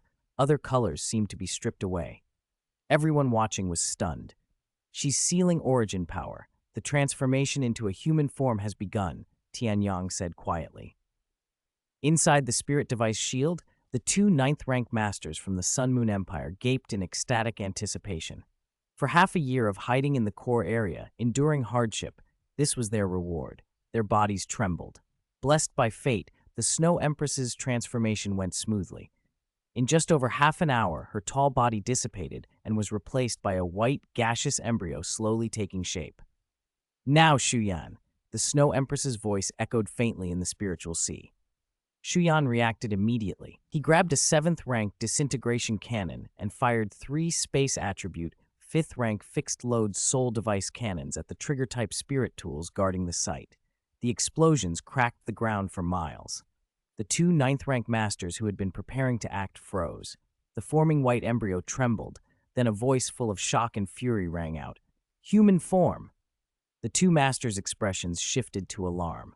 The Snow Empress, interrupted, unleashed the remainder of her power in a ferocious attack. 1 9th rank master, Old Mo, stepped forward and released a deep blue soul device shield to block the assault. God-sealing platform, now! He shouted. The other master snapped awake and hurled a blinding silver light upward. It formed a cage above the embryo and slammed down toward it. But the Snow Empress, having released a portion of her origin power, was not so easily contained. White energy surged skyward and pushed back the sealing force. No matter how hard the silver light pressed, it did not budge. As the Snow Empress poured out more origin power, terror filled the eyes of the master holding the shield. That was the Ice Heavenly Snow Girl, the 3rd-ranked vicious beast. If they captured her, the 2 men would have bargaining power against the Star Luo Empire. But if they failed, could they escape the Lord of the Extreme Northland? Panic and calculation warred within him. He made his decision. Old Joe, I'm sorry, brother, we can't compete with this beast. Yin waits for me in the Star Luo Empire. I can't die before I see her again. I'm sorry. I'll repay you next life as a cow or a horse. Green light flared behind him, and he dashed outward at extreme speed. Joe, who had been straining every fiber to hold the god-sealing platform, had no time to curse. The embryo's energy intensified. Joe's chest heaved and his face filled with despair. Then he laughed, a bitter, wild sound. When he looked up again, his eyes were hard with resolve and killing intent. If I can't have you, you won't complete your transformation. Then I'll do this for the human race. With a roar, a blinding golden red light erupted from him. Trigger-type spirit tools around him activated. From his storage poured offensive spirit tools, countless soul device cannons and rays, raining down like a storm. In an instant, the 500-meter area around the embryo became a sea of fire and death. When the fire died, Shu Yan had thrown the 2 9th-rank masters aside and stood staring at the embryo that now nestled at the center of the blaze. For a moment, the embryo, which had been thrumming with energy, grew still, its consciousness seemingly fallen into a deep sleep. Tianyang and Sheiji were startled. Then they shouted together, Shu Yan, move! Shu Yan's pupils constricted as a crushing sense of crisis hit him.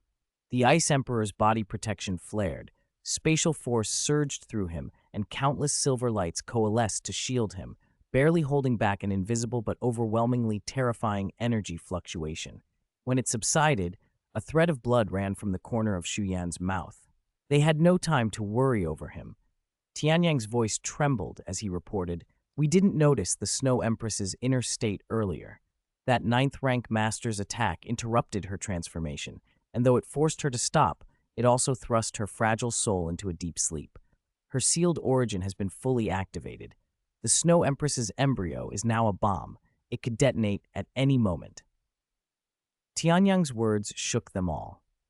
If the Snow Empress detonated even a fraction of her nearly 700,000 years' worth of origin power here, the core area would be devastated. Every living thing within 50 miles would be annihilated. If unrepairable spatial cracks opened, the entire extreme Northland could be doomed. The white light on the embryo flared brighter, and the surrounding space warped. Shu Yan's thoughts raced at supersonic speed.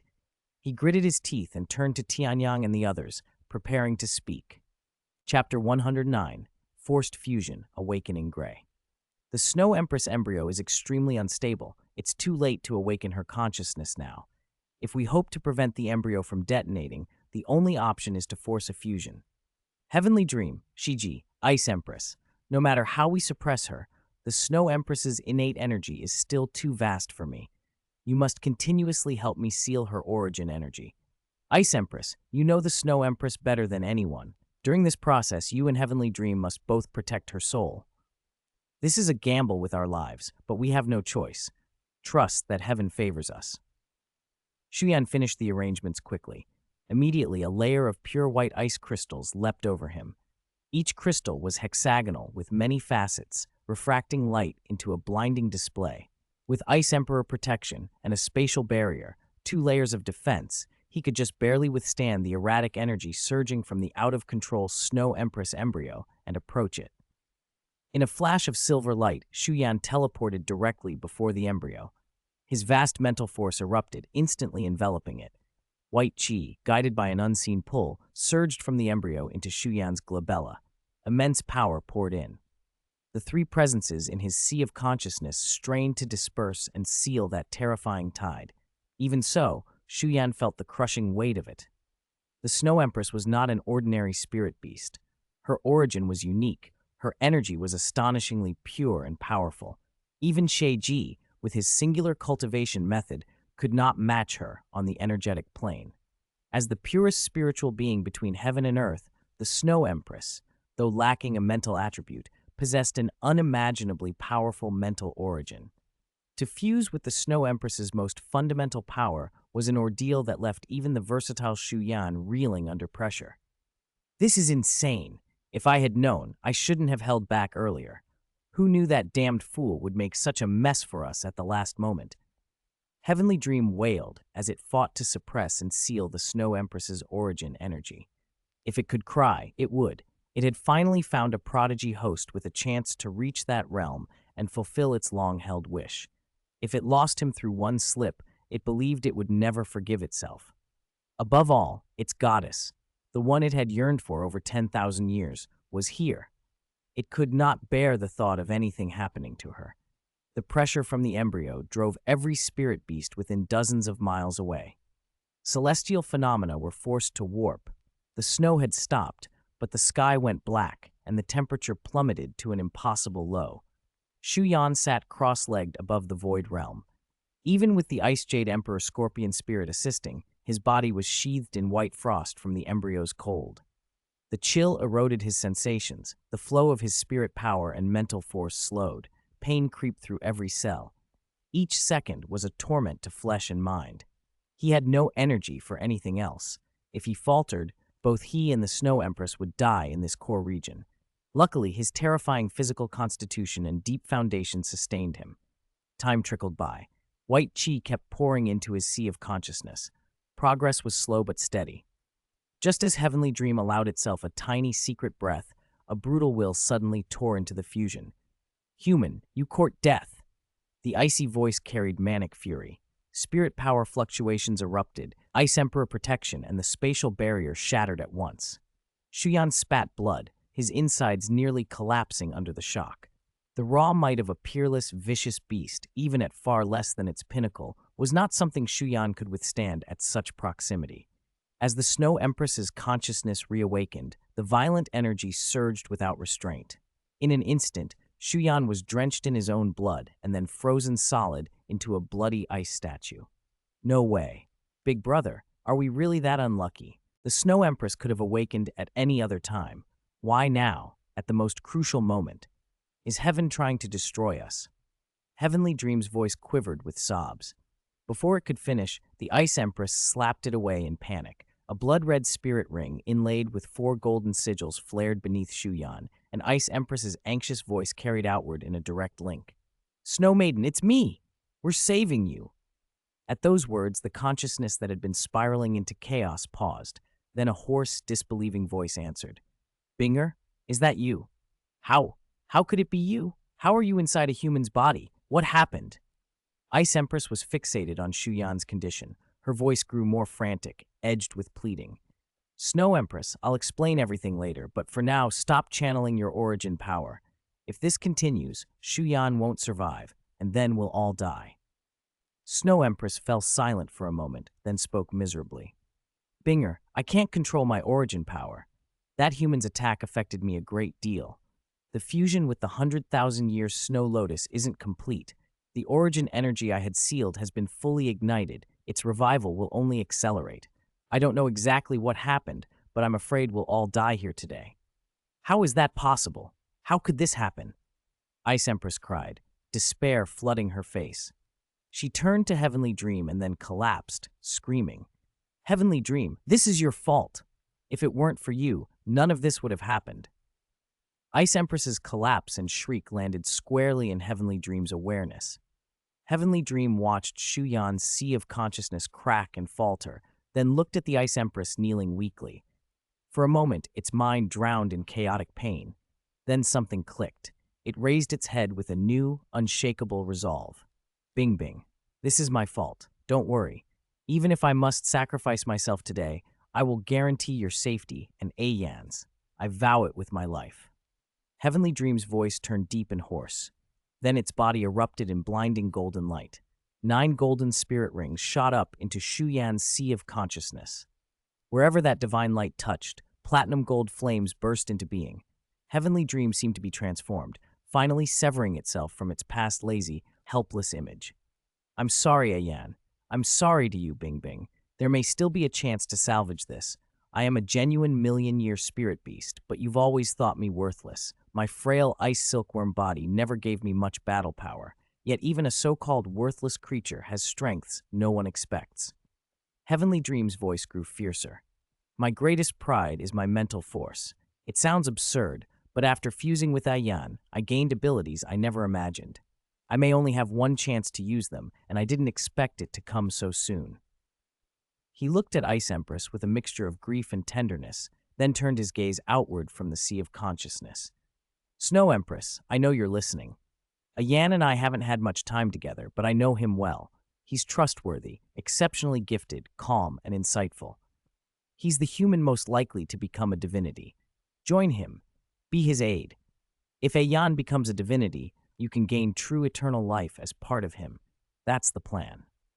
Now I will burn my soul to reverse the time and law in this area. I will give you my place. I hope that with your addition, Yan can truly ascend to that realm and lead Bing Bing to real immortality. The platinum gold flames flared ever brighter. Snow Empress listened in stunned silence. She had not expected Heavenly Dream to do this. Though she could not know every detail, she pieced together enough to understand his intent. All right, I accept, she said, her will to live overwhelming pride. Her choice to become human, a near impossible path, had already been a last resort. Now a more promising option presented itself. Even if Shu Yan had been someone she'd long scorned, she would try. Ice Empress had sided with him too. Snow Empress felt exhausted. If Shu Yan failed, at least she would die alongside Ice Empress and perhaps accompany her through reincarnation. Heavenly Dream nodded, relief and reluctance mingling on its face. It turned to Ice Empress, voice softening. Bing Bing, I never regretted loving you. I hope in the next life you'll look at me differently. Inside the platinum gold blaze, Heavenly Dream's body began to grow insubstantial. The world outside quieted to a hush. The 9 great spirit rings circled Shu Yan, and their aura bowed the heavens.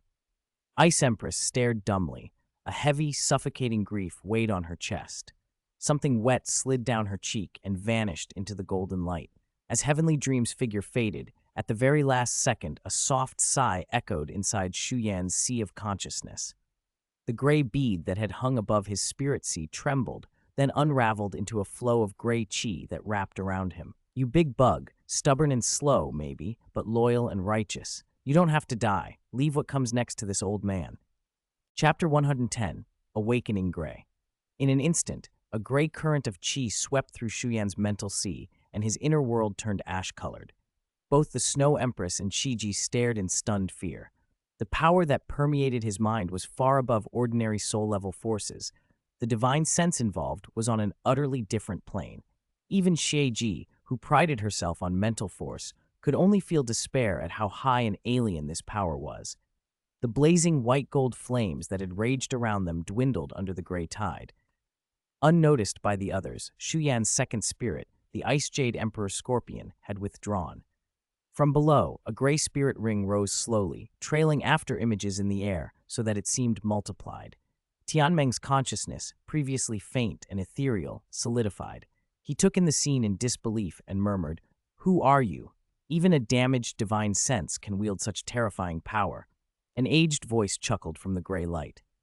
"If memory serves, I once went by the necromancer saint, the undead scourge, Alex." At that, the gray radiance flared even stronger. Instantly, the Snow Empress's wildly unstable origin began to steady. Streams of white qi poured into Shu Yan's mental sea at a speed no one had expected, and those energies were sealed deeply within him. Under the nourishment of that gray light and the countless life energies, Shu Yan's mental sea recovered rapidly. The spiderweb-like cracks faded away, and Tianmeng's previously burning origin sank calmly back into place. Recovery happened astonishingly fast. Necromancer Saint, you were once a divinity? Tianmeng looked up at the gray current. No. The voice was rueful. I'm just a man who refused to become a god. In the world I came from, becoming a god meant an eternal death. This world is different. Your choice was right. This young one truly has the potential to ascend. As Alike spoke, the Snow Empress's embryonic remnant finally fused completely into Shu Yan's mental sea. From that fusion, a stunning figure took shape. At the sight of her, Shuer bounded forward and cried out joyfully, Binger! The Snow Empress inclined her head to Shuer with a faint nod, then turned her gaze toward the lingering gray qi current. After a pause, she said softly, Thank you. Alex's voice replied, amused. Don't thank me. Thank that big bug and this little fellow. If it weren't for the violent energy flux when the big bug fused with the little fellow, an attraction that drew me here, my stray divine sense might still be wandering in the void, unable to gather even this fragment of power. During the recent fusion, your cultivation completed its breakthrough. Now most of your origin is sealed by this old man within that small body. That little one's origin is extraordinary, perhaps akin to mine. See that mental seed? My fragmented memories cannot say what it truly is, but I dare speculate it's a wisp of world consciousness from another plane, a plane whose level utterly dwarfs our own. I'll stop there. Otherwise, in my current state, I would be utterly defenseless against that seed. With Alex's last words, the gray qi around Shu Yan dissipated, and the ash tint in his mental sea receded. When everything returned to normal, the four inside the mental sea, still a little dazed, reacted one after another. The Snow Empress's noble, detached eyes swept over the two beside Shuer, Shiji, and Tianmeng, and a faint surprise lit her gaze. Soul-eating spider emperor, 50,000 years of cultivation. This empress seems to have crossed paths with you before, she said. Shiji's expression, far more sober than the casual allure she often wore, answered quietly, Perhaps, back then, I was hunting sea spirit beasts in the ice sea, devouring their souls. I once sensed an extremely powerful aura approaching. I thought I was done for, but to my surprise, it retreated on its own once it drew near. The Snow Empress's voice remained calm. This empress is sworn to protect the myriad races of the far north. As long as you do not harm the spirit beasts of the far north, I will not interfere with whatever else you do.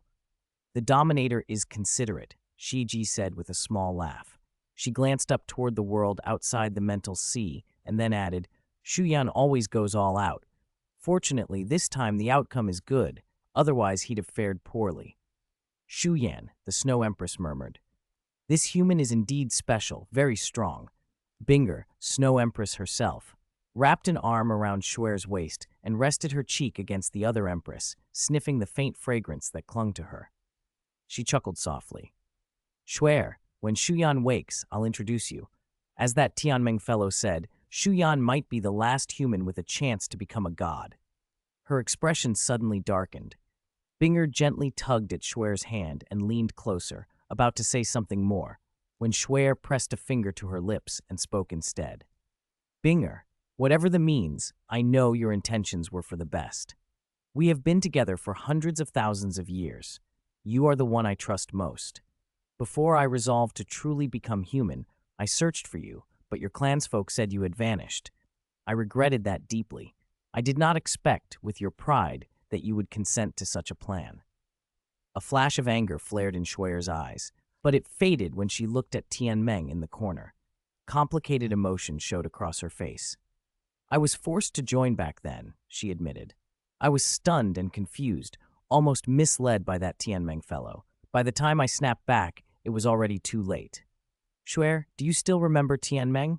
Shuer asked lightly. The ice silkworm, whose luck surpasses all in the far north. He advanced just by eating and sleeping, and has even become a true million-year spirit beast, though that hasn't changed his essentially useless nature. Shuer glared at Tianmeng, who now wore an embarrassed, sheepish grin. Tianmeng stiffened, but still managed. Ha, hello, Snow. Snow Empress. Shuer snorted, displeased with his cowardly tone, but after a long look, she allowed a slight nod. Her strange scrutiny made Tianmeng's skin prickle. With the two ice empresses present, his position in Shu Yan's mental sea felt even lower than before. After a brief exchange, Sheiji and Tianmeng tactfully withdrew, leaving the two empresses to converse in quiet whispers. Time flowed on in soft murmurs between them. Outside, on the desolate snowfield, wind and snow howled. The ground blackened by the earlier explosion was soon buried under fresh snow. With the Snow Empress's lingering aura in the air, no spirit beast dared approach for dozens of miles. Shu Yan sat cross-legged in midair, motionless like a statue. All the bloody ice that had crusted his body earlier had fallen away, and a terrifying aura rippled from within him. The pale white ice and snow mark at his brow dimly glowed. A vague sovereign pressure radiated from him, like the bearing of a monarch. In this moment, Shu Yan truly resembled an emperor of ice and snow. His sleeping consciousness rose from the boundless darkness, and his tightly closed eyes finally opened. The vast whiteness in front of him made his mind blank for a moment, but memories quickly returned. The fusion with the Snow Empress had given him enormous gains. The ultimate ice of the Ice Jade Emperor Scorpion spirit had been transformed once more after absorbing the Snow Empress's ultimate ice. Its extreme cold now reached unprecedented, unparalleled levels. Yet the Snow Empress had not given him a spirit bone during the fusion. Shu Yan suspected she was waiting for him to make some choice. He dove into his mental sea.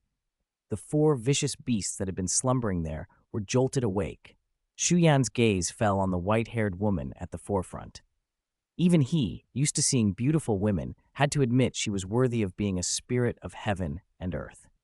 Her beauty seemed distilled from the world itself. Her demeanor was as pristine as powdered snow, as fierce as frost, indelibly striking.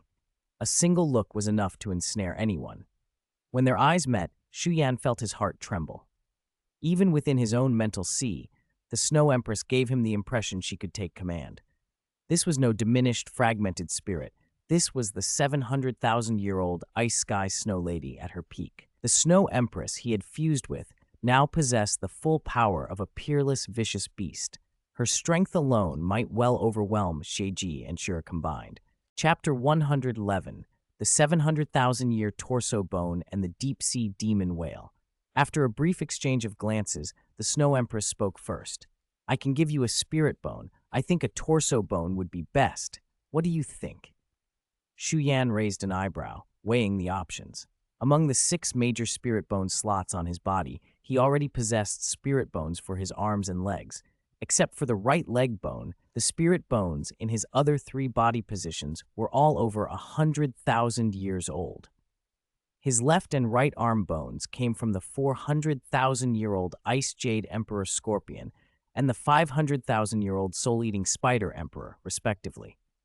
The Ice Jade Emperor Scorpion left arm bone granted ultimate ice and carried 2 of Ice Empress's divine abilities. Its practical value was beyond words. The Soul-Eating Spider Emperor right arm bone had lost its mental force attribute, but its malign nature had deepened into a purer, stronger evil attribute. After being infused and sublimated by Shiji's enormous evil force, it could be considered an ultimate evil spirit bone. Even without using the Yazi spirit, it could suppress evil soul masters to a great degree. Combined with his killing intent, it produced a truly multiplied effect in battle. Shu Yan saw no reason to replace either of those 2 bones. As for his legs, the Swallowing Sea Whale Emperor was a top-tier sea spirit beast, and the spirit bone it left had a rare devouring ability. Unless absolutely necessary, Shu Yan didn't want to replace it. The 10,000-year Thorn Dragon right leg bone was the weakest and youngest of his current spirit bones, but it had noble bloodline origins and signs of atavism.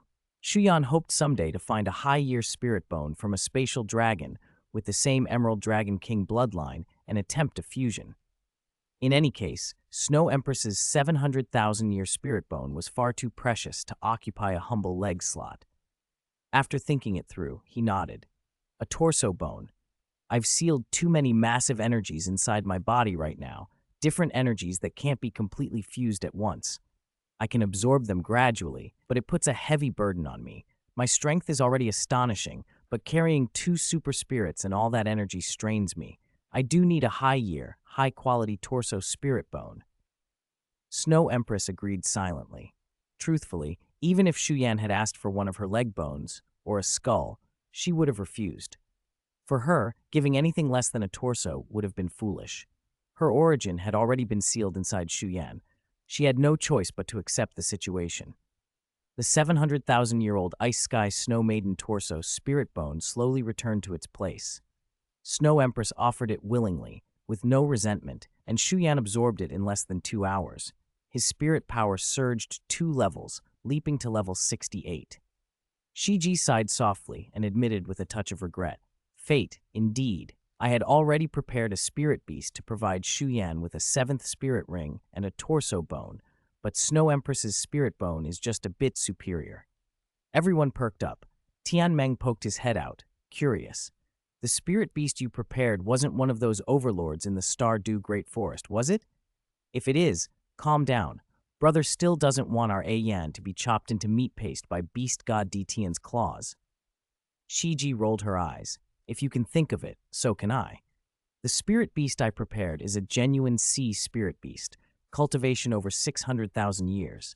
I met it 1,000 years ago.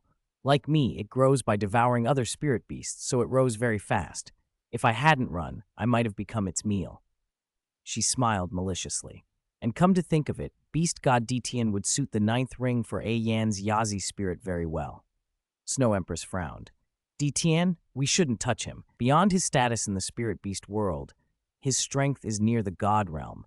It's terrifying. When Dtian passed through the continent and into the extreme north, he fought me in the core zone. I had the advantage of timing, terrain, and tactics. I used every trick I had, but I only managed a draw. And I felt he still held back some trump cards.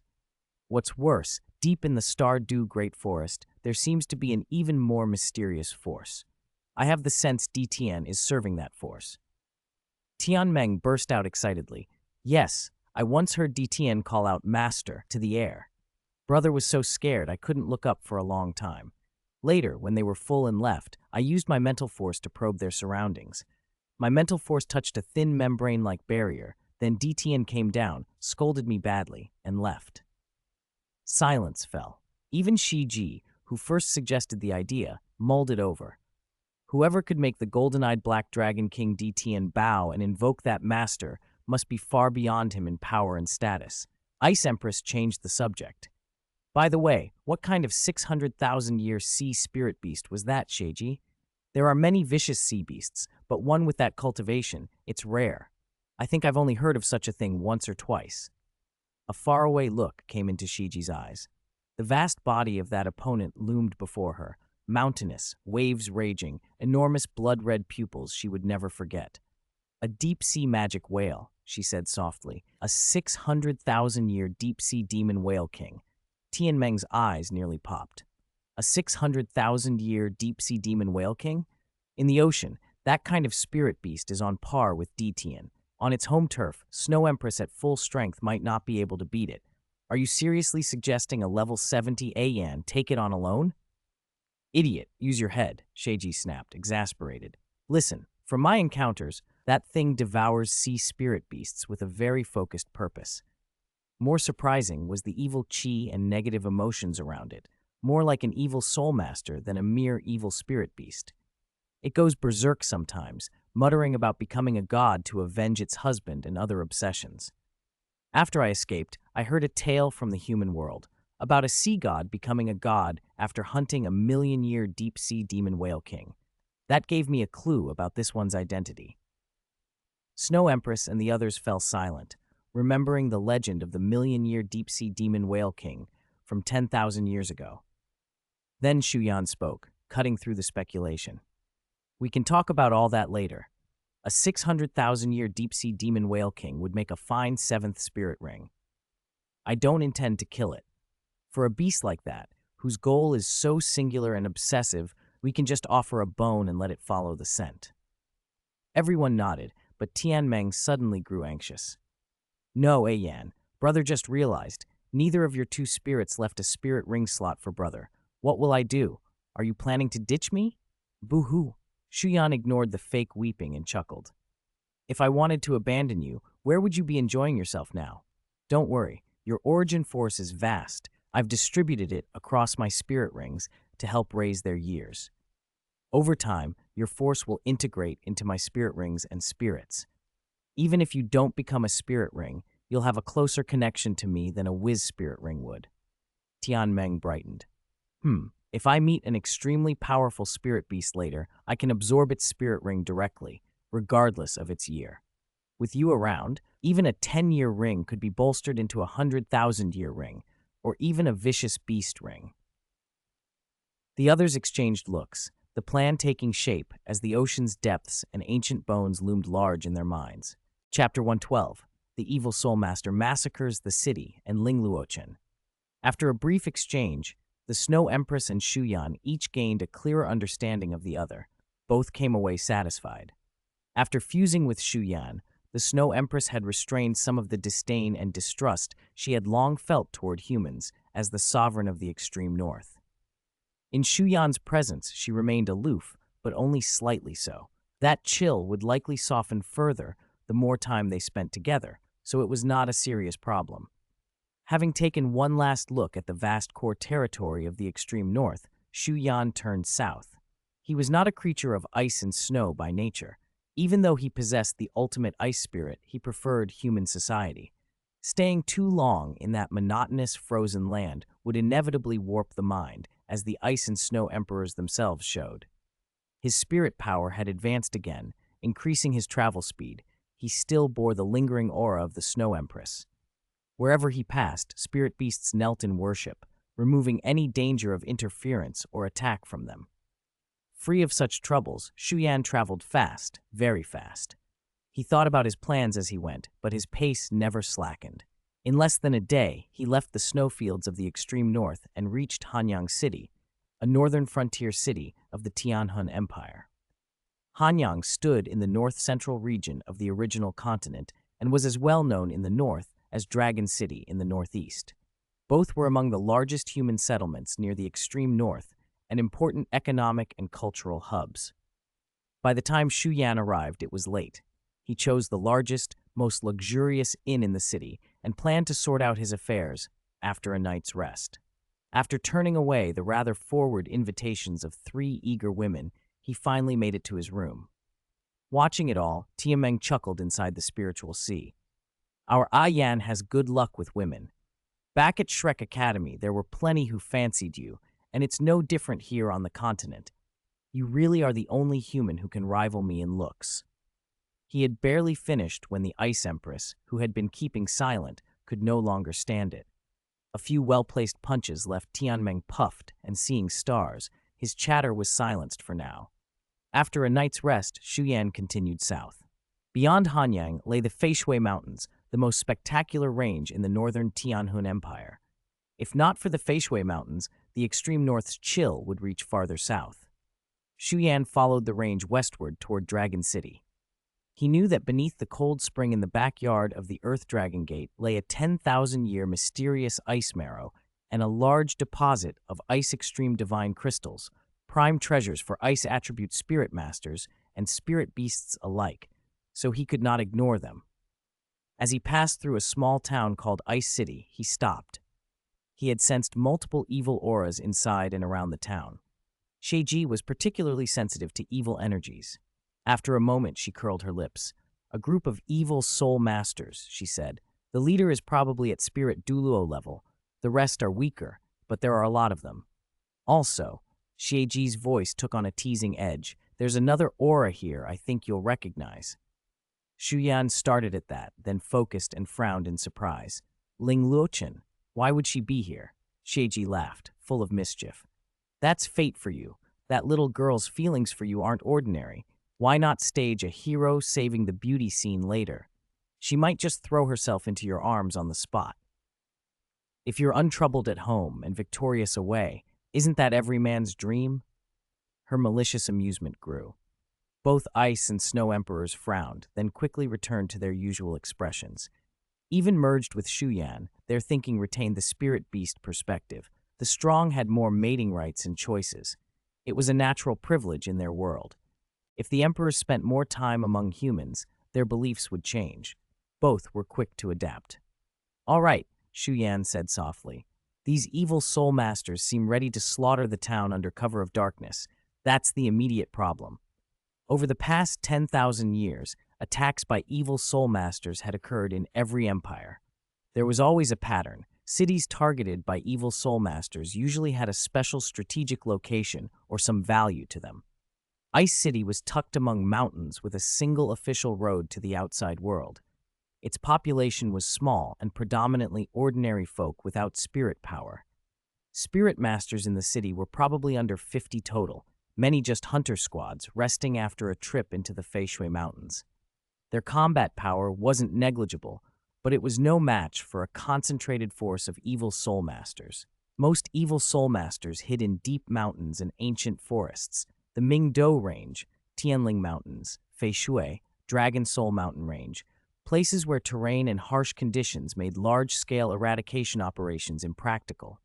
The evil soul masters knew the land, favored hit-and-run tactics, and could easily wear down any army or spirit master group that tried to root them out. Shu Yan descended quietly, suppressing his aura as much as he could, and walked along the official road toward Ice City's gate. After paying the customary entrance fee, an entrenched tradition across the Douluo Continent that took advantage of common people, he entered. The aura that had alerted him to Ling Luochen led him to the northern quarter of the city, and that was exactly where he headed. Ice City was even closer to the extreme north than Dragon City. With the Feishui Mountains at its back, the climate stayed bitterly cold. Residents dressed in thick padded clothes most of the year. Only those with some spirit foundation wore thinner garments. A single-layered traveler like Shu Yan was a rarity. The townsfolk went about their lives unaware that danger had already encircled them. The streets were not bustling, but the town presented a quiet, ordinary peace. Shu Yan walked north and soon saw a slender, cool figure on the main road. Though they were separated by dozens of meters, Ling Luochen noticed him immediately. She halted. Surprise and something softer flickered across her face. Then she read the look in Shu Yan's eyes. After a brief pause, she moved toward a small tavern, and Shu Yan followed. The waiter brought 2 cups of strong northern liquor, distilled from coarse northern grain with a sharp heat that warmed bones. In such a cold place, it was popular among commoners and low-tier spirit masters alike. They sat at the bar. Ling Luochen took a small sip and almost imperceptibly frowned before asking with curiosity, "You said you were going to the continent to train. How did you end up in Ice City?" A small town like this was not where a prodigy like Shu Yan would usually stop. Ling had only come because it was her grandmother's hometown. After the old woman passed, she had come to lay her to rest. Shu Yan tasted the liquor and replied quietly, "Just passing through. I'd just come from the extreme north, and I felt your aura in the city, so I came to check. And if I hadn't come, this city would probably be dead by morning." "Huh? What do you mean?" Ling Luochen's face blanked for a moment before Shu Yan explained patiently. "This town is already surrounded by evil soul masters. If they strike tonight, everyone inside could be turned into blood food and devoured." "What?" The cup in Ling Luochen's hand trembled, and a few drops sloshed out. Oddly, the droplets hovered in the air and froze into several clear ice beads. Ling stared at them, stunned. For some reason, she had just felt a crushing suppression from Shu Yan. Her ice spirit trembled as if it had sensed something unbearably fearsome. Shu Yan sat quietly, so composed that she felt the urge to bow. Overwhelmed, Ling stood dazed. Shu Yan chuckled softly and said nothing more. After a moment, she regained her composure, furrowing her brows. "How many evil soul masters? Should we call for help?" she asked. Shu Yan shook his head. "Quite a few. The strongest is at Spirit Douluo level. Calling for backup would be pointless. It's late, and Ice City's remote. The reinforcements you could summon now would be like chickens and dogs before evil soul masters. Not all spirit masters can face them fearlessly, like members of the Shrek monitoring group. Ordinary spirit masters would be terrified just to hear the name." "Leave it to me," Ling Luochen said, steeling herself. "Weren't you curious how strong I really am? Tonight's a good chance to find out." Looking at Shu Yan's calm smile, Ling's heart, which had been racing, slowly settled. With him here, she felt tonight might not be so frightening after all. Chapter 113, Bloody Snowy Night. Melodious music drifted through the tavern. After a cup of strong liquor, Ling Luoqin's pale, delicate face flushed faintly. Under the dim lamp, the cool, distant aura she usually wore eased, giving way to something softer, almost alluring. Shu Yan watched her with interest and chuckled. I didn't expect you to look like this. Compared to your usual coldness, you're almost more human. Ling Luoqin's eyes flickered with suspicion at the last word, but the praise warmed her nonetheless. After a heartbeat's hesitation, she forced herself forward. Then, do you like me like this? When it came to feelings, Ling Luoqin acted as decisively as she did in battle. Seeing the barely hidden shyness in her eyes, Shu Yan paused, taken aback for a single instant. He had noticed the change in her. Ever since their extra training sessions, she had sought him out again and again. He had watched her shift from someone who wouldn't spare an extra word to someone who sought his company. After thinking for a moment, he reached out and with a spark of mischief, flicked her forehead. Ling Luoqin reeled, touching her brow in surprise. Shu Yan grinned. What are you thinking? You want to be my mistress? The words froze her. The atmosphere and her own nerves had pushed her into making a foolish confession. She had forgotten that Shu Yan already had a girlfriend. Her voice trailed off. She liked him, but she hadn't expected to confess like that. Her pride recoiled at the idea of being a kept woman. That shame had been the main reason she had never confessed before. Shu Yan's expression softened. Don't think badly of yourself. I know you, proud and not the sort to stoop to that. He waved, and a waiter came to top off their cups. The clink of glass sounded small and intimate. Ling Luoqin lifted her face slowly. What if I said I'd be willing to be your mistress? Shu Yan paused his pouring and met her eyes, serious. I don't want you to compromise yourself, and to be honest, I'm not the monogamous sort. He admitted it plainly. If you truly want to be with me, I won't reject you, but I won't have you call yourself my mistress. Give me time. Let me settle things with Han Ruoruo first. He spoke with a bluntness that was almost cruel, but it was honest. Shu Yan wasn't proud of his wandering heart, but it was who he had always been, in this life as in the last. Ling Luoqin's lashes trembled. She hadn't expected such frankness, and for a moment she was at a loss. Shu Yan poured her a glass of wine and added gently, Don't answer me in a rush. Think it over. Right now we have more pressing matters. Don't decide until those are settled. A moment passed before she murmured her assent. Night fell early over Ice City. The last weak light of day sank behind distant ridgelines. Street lanterns glowed faintly against the darkness, but as the night deepened, even those small pinpricks were swallowed. On a tall building overlooking the city, Shu Yan and Ling Luoqin stood side by side, wind whipping cold and hard.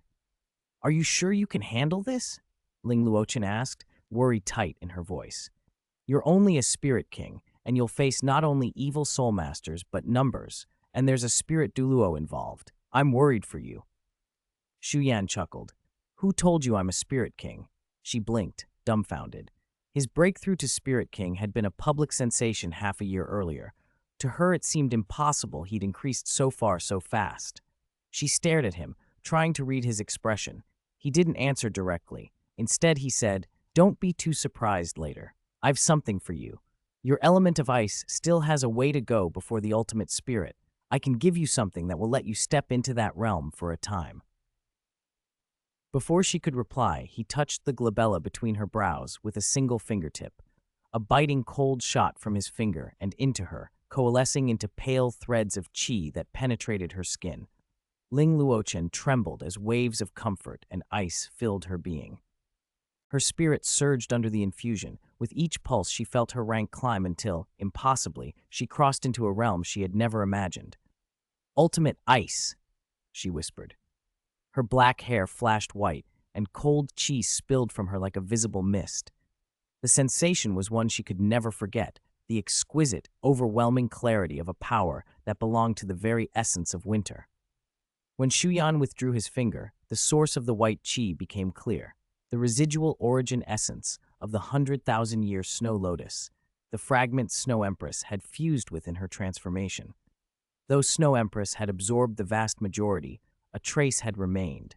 Shu Yan passed that trace to Ling Luochen. It was not enough to evolve her spirit permanently to ultimate ice, but it was enough to grant her a temporary experience of that level. Ultimate ice, 5-ring battle spirit king, Shu Yan said softly. Your combat power should be at least comparable to a typical spirit saint now. You're excellent at crowd control. Take the small fry. I'll deal with the rest. Ling Luochen swallowed the shock and nodded without hesitation. An inexhaustible, terrifying power thrummed inside her. Every instinct told her she was far stronger than before. Shu Yan stood very still, eyes fixed on the distance where only wind and snow moved. No one could see what danger hid in that blizzard. As the streetlights went out one by one, Ice City was swallowed by true night. Outside the city, amid the white and wind, dull footsteps crunched across the snow. An old man in a dark red robe stood on a jagged rock surveying the city, dozens of black-clad figures stained with blood arrayed behind him. Dragon Howl, is everything ready? The old man's hoarse voice carried. The middle-aged man bowed. Don't worry, Elder Tao. Our cubs have watched the city all day. Only one spirit hunting team and a young man went in during that time. And the woman from before, she has been confirmed. She's the Snow Princess of the Ling family and one of the current Shrek 7 Devils of Shrek Academy. Tao Jun's smile was ugly and pleased. Good. Back then I almost died at the hands of that old Ling Chichen. Now his granddaughter will fall into my hands. Karma. He regarded the black-robed men with cold calculation. That girl's talent is valuable. If we capture her alive and present her to the higher-ups of the holy cult, given her status as one of the Shrek 7 Devils, it will earn me considerable blood offerings. With that, I'll break through to the titled Douluo realm within 10 years and become an elder. At his words, Dragon Howl and the men behind him kneeled halfway and intoned in unison, "We will die for Elder Tao." Tao Jun's laughter echoed over the snow. His cloudy eyes shone with a murderous red. He turned back to the city and waved. Move now. I want this city emptied of life before sunrise, except for our brothers. Can you do that? Like ghostly knives, dozens of black shadows melted into the night and sped toward Ice City. Chapter 114, Bloody Snowy Night. The wind and snow swallowed every footprint. When the first blood flower opened and an overturned oil lamp set the house alight, flames leapt into the sky and the massacre began in earnest. A chilling blue mist spread silently. Several evil soul masters didn't even have time to react before the ice-laden fog corroded them, freezing them into lifeless statues. Ultimate Ice's fourth spirit ability, Ice Mist. Ice Mist had never been so terrifying before, but in the short time Ling Luochen's ice spirit had advanced to Ultimate Ice, the strength of her spirit abilities had nearly tripled. With a steady supply of spirit power allowing her to use abilities without restraint, the ice mist soon enveloped a 500-meter radius around her. Dragon Howl hovered in the air. Through the conspicuous ice-blue haze, he quickly pinpointed Ling Luochen's location. Bat wings unfurled, an invisible ripple radiated outward, and in the night his blood-red eyes shone with a predatory gleam. His fangs lengthened, and his hands became claws. His spirit was a bat, more precisely a mutated vampire bat, a powerful beast spirit with both mental and sinister attributes. I found you, little thing, Dragon Howl sneered as 7 spirit rings, 3 yellow, 2 purple, and 2 black, suddenly rose. He sliced through the night toward Ling Luochen, who stood within the ice mist. Ice mist had an enormous concealment effect. Within it, Ling Luochen could evade most detection. But as a spirit saint-level mental type evil soul master, Dragon Howl's mental force far surpassed ordinary mental spirit saints. A brief mental scan was all he needed to lock onto her. Ling Luochen saw him coming. The light from his 7 spirit rings was dazzling in the dark, and her heart jumped, but Ultimate Ice steadied her. The first and second of her yellow spirit rings rose, and an ice staff materialized in her hand. A layer of ice armor condensed from Ultimate Ice spirit power clothed her completely, and her aura surged.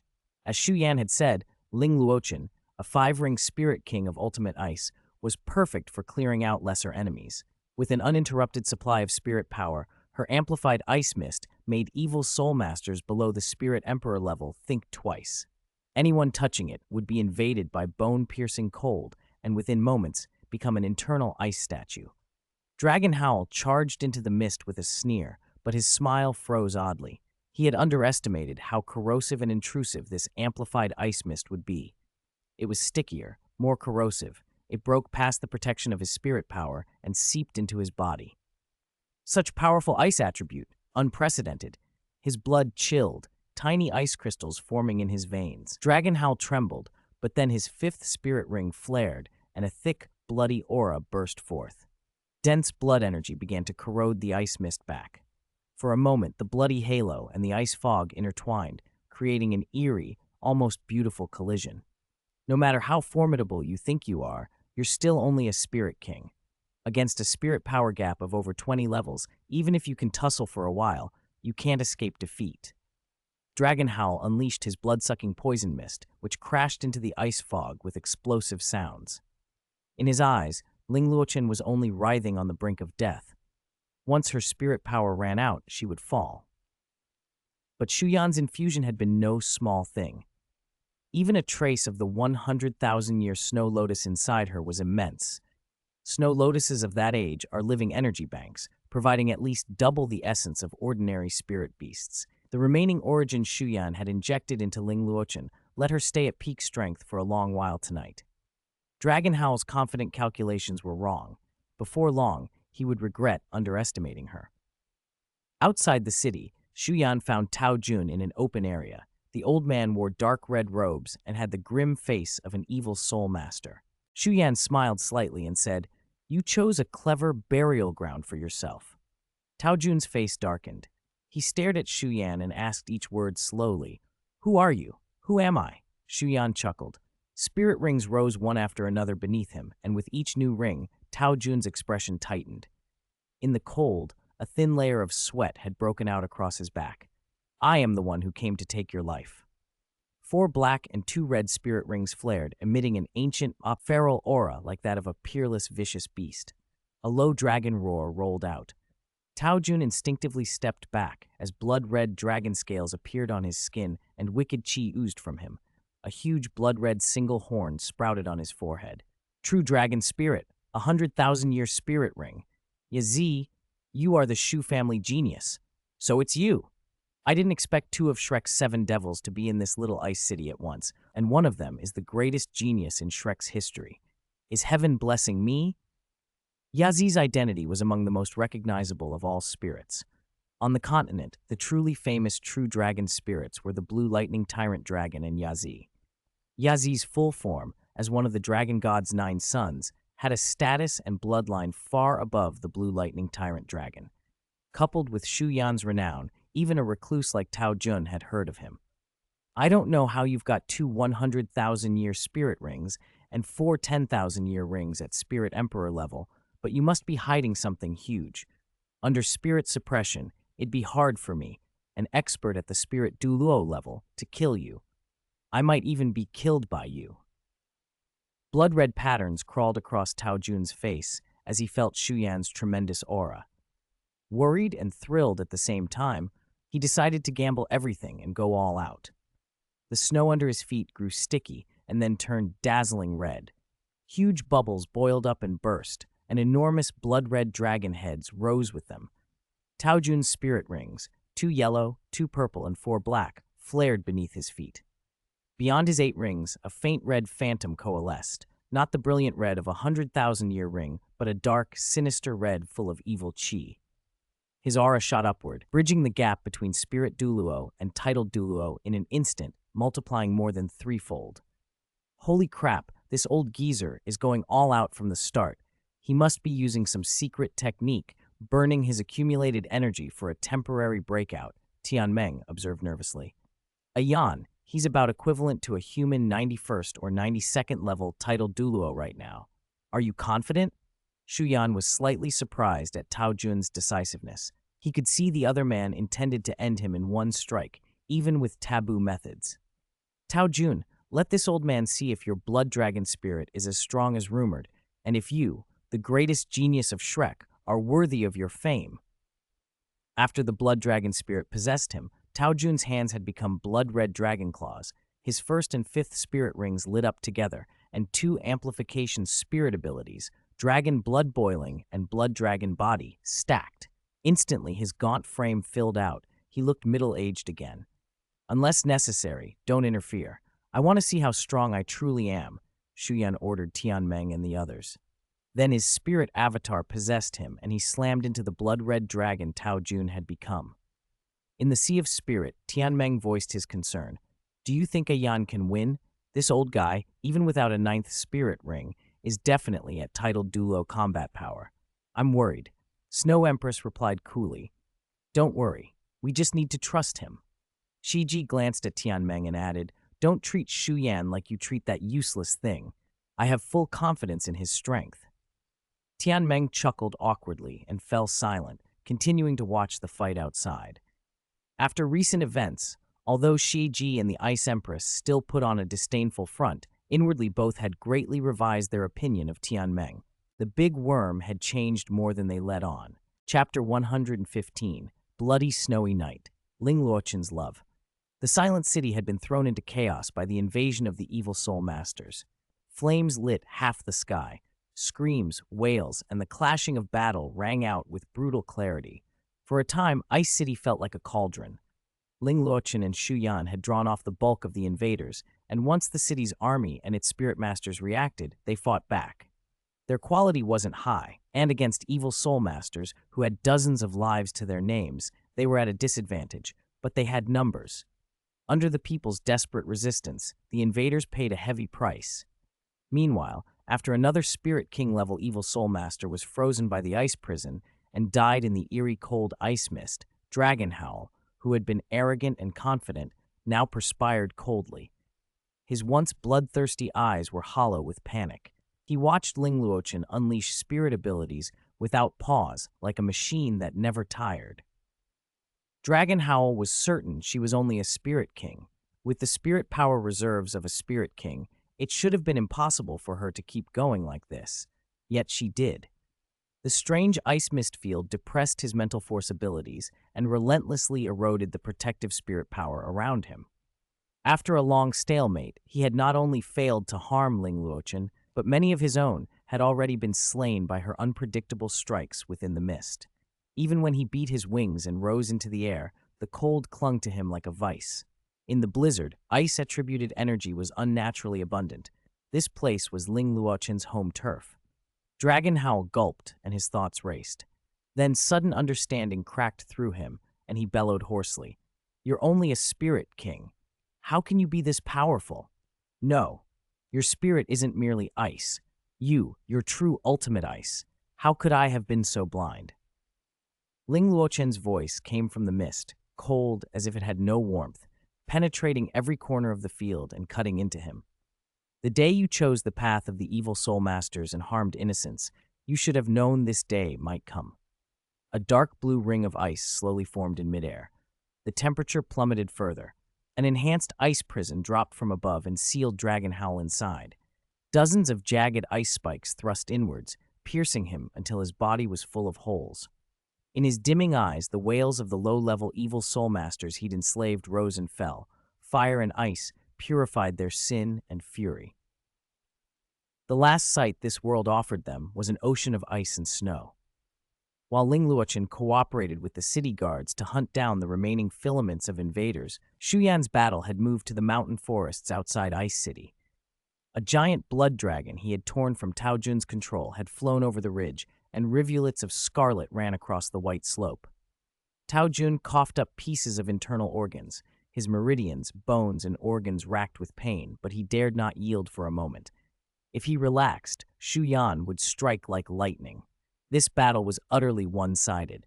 Tao Jun felt like some lab rat trapped and tormented. Even his 8th spirit ability, unleashed at full force, was ripped apart and absorbed by the spatial cracks Shu Yan opened. It hadn't even ruffled the edge of Shu Yan's coat. Fear gnawed at his battle intent and sanity. He frantically searched his mind for an escape, but increasingly he knew the end was near. Exhaustion and despair slowed him. His spirit avatar dwindled. He fell from the air and crashed into the deep snow. Shu Yan's figure appeared, composed and calm. His aura barely flickered after the fight. Tao Jun stared for a moment, then laughed, bitter and empty. "You really are a monster," he said. Compared to you, we evil soul masters are the monsters. Maybe my panic at the start was right. I shouldn't have provoked you. I thought I could finish you with all my cards. I died from my own greed and ignorance. Kill me. I've lived nearly 100 years. I've sent countless lives to death. I'm used to killing, but I've never truly tasted death. Today I will. Shu Yan looked down impassively. A spatial blade flashed and Tao Jun was instantly decapitated. Blood froze in the winter air, but a faint red light still shimmered in his corpse. A flicker of curiosity crossed Shu Yan's face. He raised a hand and a blood-red torso bone drifted up as if fresh blood still ran over it. The spirit bone radiated the powerful aura of a spirit beast. Good stuff, Shu Yan murmured. This torso bone is from a blood-eyed demonic ape, ferocious and single-minded like the Vajra baboon. Judging by the aura and integrity, this bone is likely over 60,000 years old, a top-grade spirit bone. There are 2 other bones on him, a left leg and a left arm, but their ages are only around 10,000 years, came a disdainful voice. Tianmeng's, it seemed, and Shu Yan blinked at the jab. Even 10,000-year spirit bones were extremely rare treasures across the continent. For members of the Shrek 7 Devils like Ling Luochen, without family backing or a guaranteed place at Shrek Academy's inner auctions, owning such spirit bones would be pure luck or a colossal fortune. Shu Yan took Tao Jun's 3 spirit bones in his head, then left, letting the wind and snow cover the corpse. From a distance, the flames in Ice City still flared. Intermittent shouts and the howling wind were all that broke the night's uneasy silence. Evil soul masters clung to the continent like maggots. Rooting them all out would take time. Shu Yan extended his mental force and, after handling 2 stragglers trying to flee, found Ling Luochen surrounded by survivors. Her face lit when she saw him, and she slipped through the crowd. "Any problems?" she asked as she reached him. Shu Yan smiled and produced Tao Jun's blood-stained head. It rolled a few times and thudded to a stop in front of the group. "Everything's handled. That old fox had many tricks. Compared with ordinary brigands, he was scheming. If he'd cultivated a few more years, the continent might have seen another blood dragon evil Douluo." Looking at the severed head, Ling Luochen finally exhaled, and a touch of admiration shone in her eyes. "I never imagined your strength had reached the point where you could kill an evil spirit Douluo. You're still 6 or 7 years younger than me. It's hard to believe." Shu Yan shrugged, then turned his gaze to the crowd behind Ling Luochen. His eyes were not cold, but calm, with a keen edge of authority hiding beneath. Many people lowered their eyes under that look. A middle-aged man in fine clothes stepped forward, wiping imaginary sweat from his brow. "2 esteemed overseers, thank you for saving us tonight. Without you, the Empire might have suffered a catastrophic disaster." He was the city lord of Ice City, a relatively insignificant post in the Tianhun Empire. Confronted with such young, powerful Shrek overseers, he could not risk offending them. Shu Yan nodded without much expression. The man's comportment marked him as someone self-interested, typical of the larger world. Shu Yan didn't care for provincial politics, and he was too indifferent to get entangled. Ling Luochen glanced at Shu Yan. When he didn't speak, she, in her clear, cold voice, intervened. "City Lord Song, please handle the city's affairs. Report tonight's events accurately to the Empire. We still have matters to attend to." The owner of that head was an evil soul master spirit Douluo, the leader of the group. "I'm sure he left many debts behind." Shu Yan added, "We found a map of the Feishui Mountains on him. It marks several evil soul strongholds. There aren't many evil soul masters left. Your Tianhun Empire can deal with the rest. We won't be involved." Yes, Overseer, you have our thanks." City Lord Song cupped his hands and hurriedly gave orders to his aides. After Shu Yan and Ling Luochen left together, the city lord sighed with relief and set the city's recovery in motion. Tally the casualties, patrol the neighborhoods to reassure citizens, dispatch messengers and agile spirit masters to contact outside forces. This incident could not be treated lightly once Shrek overseers had intervened. That night, in a small hotel room in Ice City, Ling Luochen sat on a sofa while a warm stove kept the room comfortable. Outside, the city was noisy, lights still on, troops passing through the streets, but in the room, the noise was shut out. Shu Yan stood by the window for a moment longer, then drew the heavy curtains. The space dimmed. Ling Luochen's faint, unique scent lingered, a cool, clean fragrance that always seemed to change the air between them. Alone together, with the intimacy between them and their special relationship, an undefinable tension filled the room. Their gazes met. Ling Luochen's face flushed. She stepped forward and wrapped her arms around Shu Yan's waist. The scent of her, cool and clear, assailed him. Before he could speak, she began to press against him, awkward, eager. Her technique was clumsy. It was not flirtation so much as a fumbling, fervent need. Shu Yan, surprised, cupped the back of her head and took control. He pressed her against the wall, their lips meeting. There was a sweet, metallic tang as their mouths mingled. He held her hands above her head. Ling Luochen whimpered, and Shu Yan understood. Their mouths broke apart with a glistening thread of saliva between them. Ling Luochen breathed quickly, her face flushed so deeply it seemed almost blood red, fragile and beautiful. Shu Yan whispered into her ear, "Are you sure?" I like you, Shu Yan," she breathed. The clear, cold tone was gone, replaced by something soft and trembling, an earnest confession from deep within. He did not answer with words. He answered with another kiss, deeper and more commanding. Ling Luochen surrendered, nearly losing herself in the moment. Instinct kept her responding clumsily but wholeheartedly. Eventually, her knees weakened and her body sank back onto the soft bed. She opened her eyes to find the young man above her. She clung to his neck as they both fell into an endless storm of feeling, letting the night and the snow outside blur into insignificance. Chapter 116, Go In, it's posted. I don't know what happened.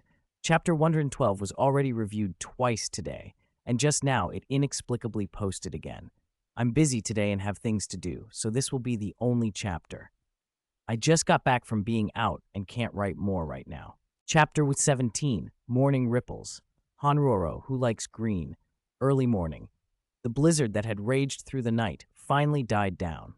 Snow lay piled thick along the sides of the street, and a pale light crept over the distant mountains. The dawn air was bone-chilling, but inside, the spirit-guiding hearth kept the room warm and steam hung in the air. On the soft, wide bed, two figures were tangled together, clothes strewn about, and the sheets in disarray, the evidence of the night's intensity. At some point, Ling Luochen's hair, which had been white, had returned to black. Her loose dark hair framed skin so fair it looked like milk. They woke at almost the same instant, their eyes meeting. Ling Luochen snuggled closer into Shu Yan's arms, shy and content in a way she never allowed herself before. Despite being the famed snow princess of Shrek Academy's inner court, all her usual aloofness had melted away.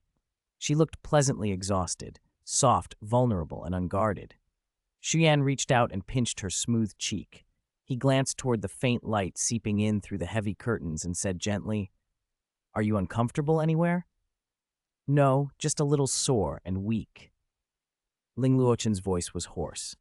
After their fierce clash the night before, Shu Yan had poured a great deal of life essence into her. The infusion had steadied her body and restored her fighting strength, for now. With her Spirit King-level constitution, she had been able to hold him to a draw only because of that gift. If it weren't for him, she thought, she might not even be able to get out of bed today. "All right, get up then. I'll take you to breakfast." Shu Yan rubbed her head. She seemed to like it. A faint smile touched her features. "I don't want to eat. I haven't digested last night yet." Realizing what she'd said, Ling Luochen went flush and stared at him. Shu Yan gave a helpless smile. Everything had been perfect, right up until the last moment when Ling Luochen had suddenly come to her senses and insisted on calling a halt. Under her repeated pleas, he had reluctantly allowed her to leave things unfinished. As if sensing his thoughts, Ling Luochen ignored her disheveled state, sat up and leaned against his chest. "I don't want children so early," she murmured. "At least not before I break through to Spirit Saint." She was 18, the most beautiful age, and among the inner court's top talents. Having children now would cripple her cultivation speed, and she wasn't willing to sacrifice that. Besides, she hadn't yet earned the recognition of Han Ruoro as the main wife. Until Han Ruoro acknowledged her and bore Shu Yan a child, she couldn't let herself be surpassed in that regard.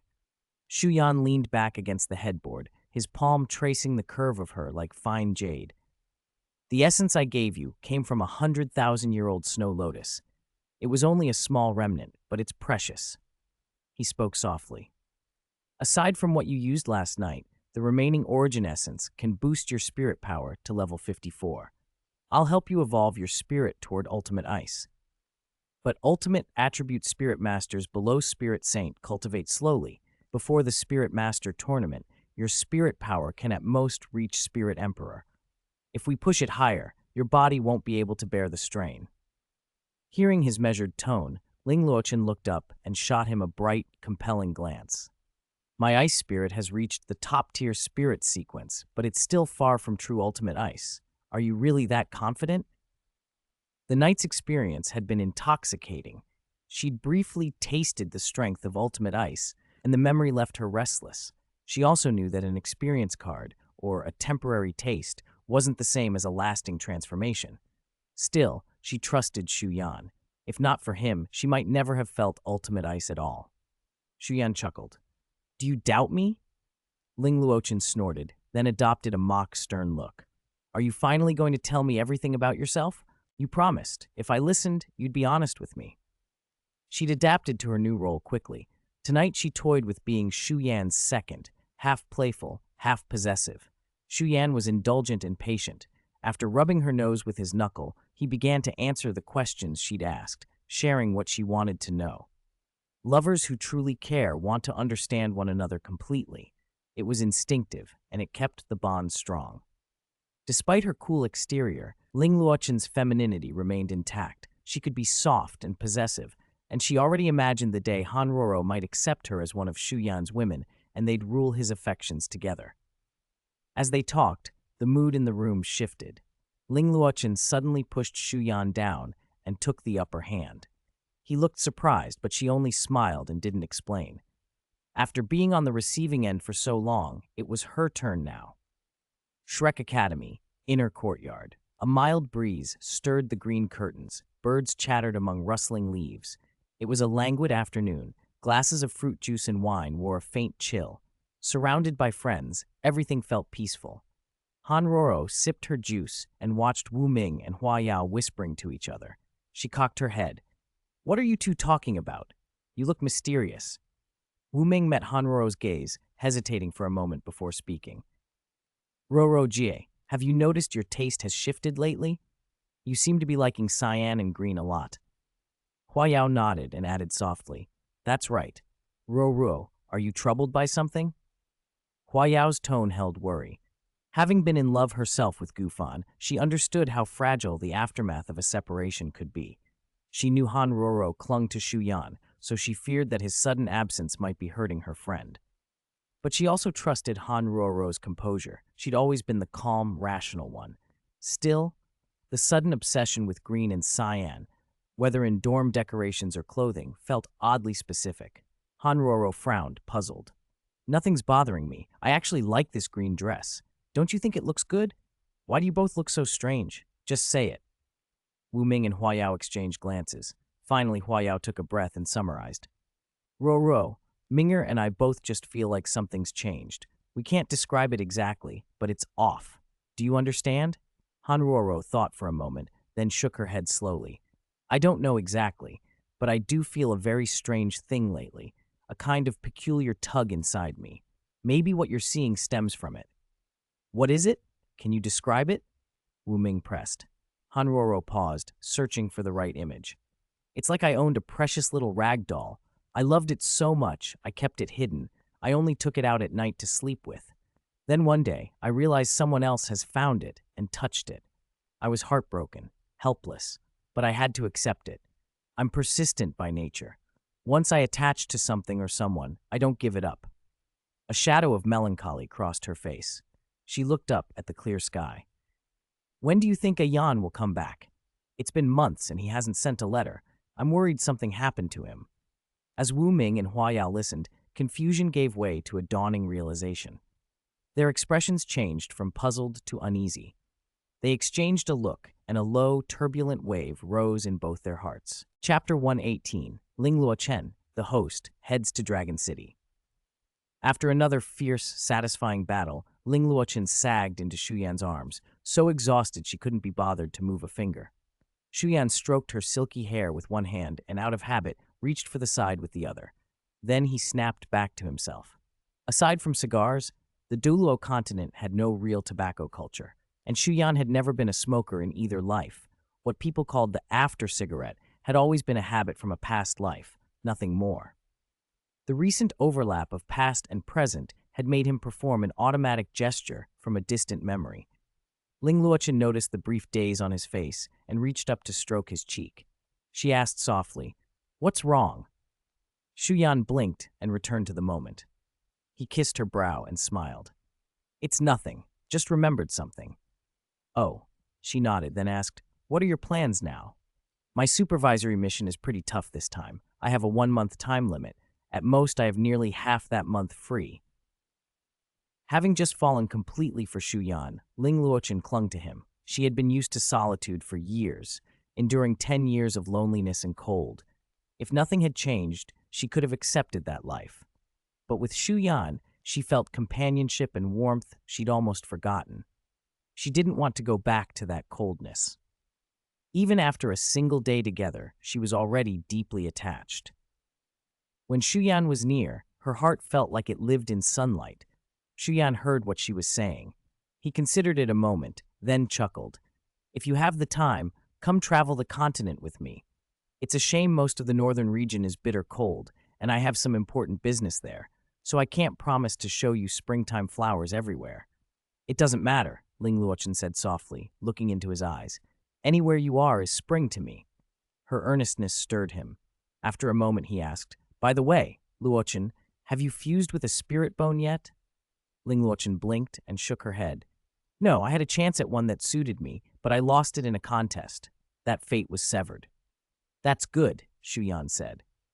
"I happen to have a spirit bone that's very suitable for you." He gathered discarded clothes with spirit power. Ling Luochen didn't bother to hide and put her own clothes back on in front of him. There was no need. She trusted him.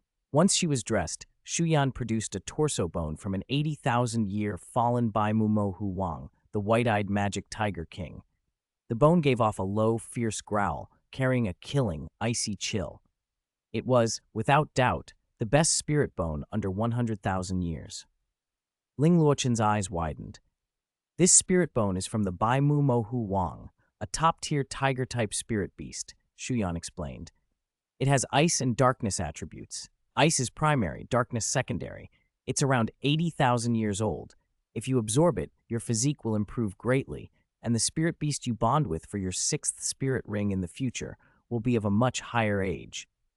Ling Luochen's pupils tightened. Before she could respond, Shu Yan met her gaze. "You don't need to be polite with me. I already have a torso bone. Even though this one is aged, it isn't suitable for me." He placed the white-eyed magic tiger king's torso bone into her arms, not giving her a chance to refuse. Ling Luochen pressed her lips together, uncertain what to say, but the firmness in his eyes broke down her hesitation. "Thank you, Shu Yan," she said quietly. He ruffled her hair. "Let's eat first. I'll be your protector tonight while you absorb this spirit bone." She nodded and put the bone into her storage spirit tool. They left the inn together. After a casual meal, Shu Yan escorted Ling Luochen back to the room. Absorbing the 80,000-year white-eyed magic tiger king's torso bone would be a real challenge. That beast had degenerated into an evil spirit beast before dying. The soul resentment left behind was stronger and harder to cleanse than usual. The first half of the absorption was painful for Ling Luochen, but with Shu Yan's assistance and the life energy he injected into her, she completed the process safely. When it was over, her spirit power leaped 2 ranks, from rank 53 to rank 55. Rank 55 was the level she had reached in the original story when she entered the soul fighting competition, but now she had achieved it a year earlier. That put her on a trajectory to become a spirit emperor well before the competition. Her cultivation speed was astonishing.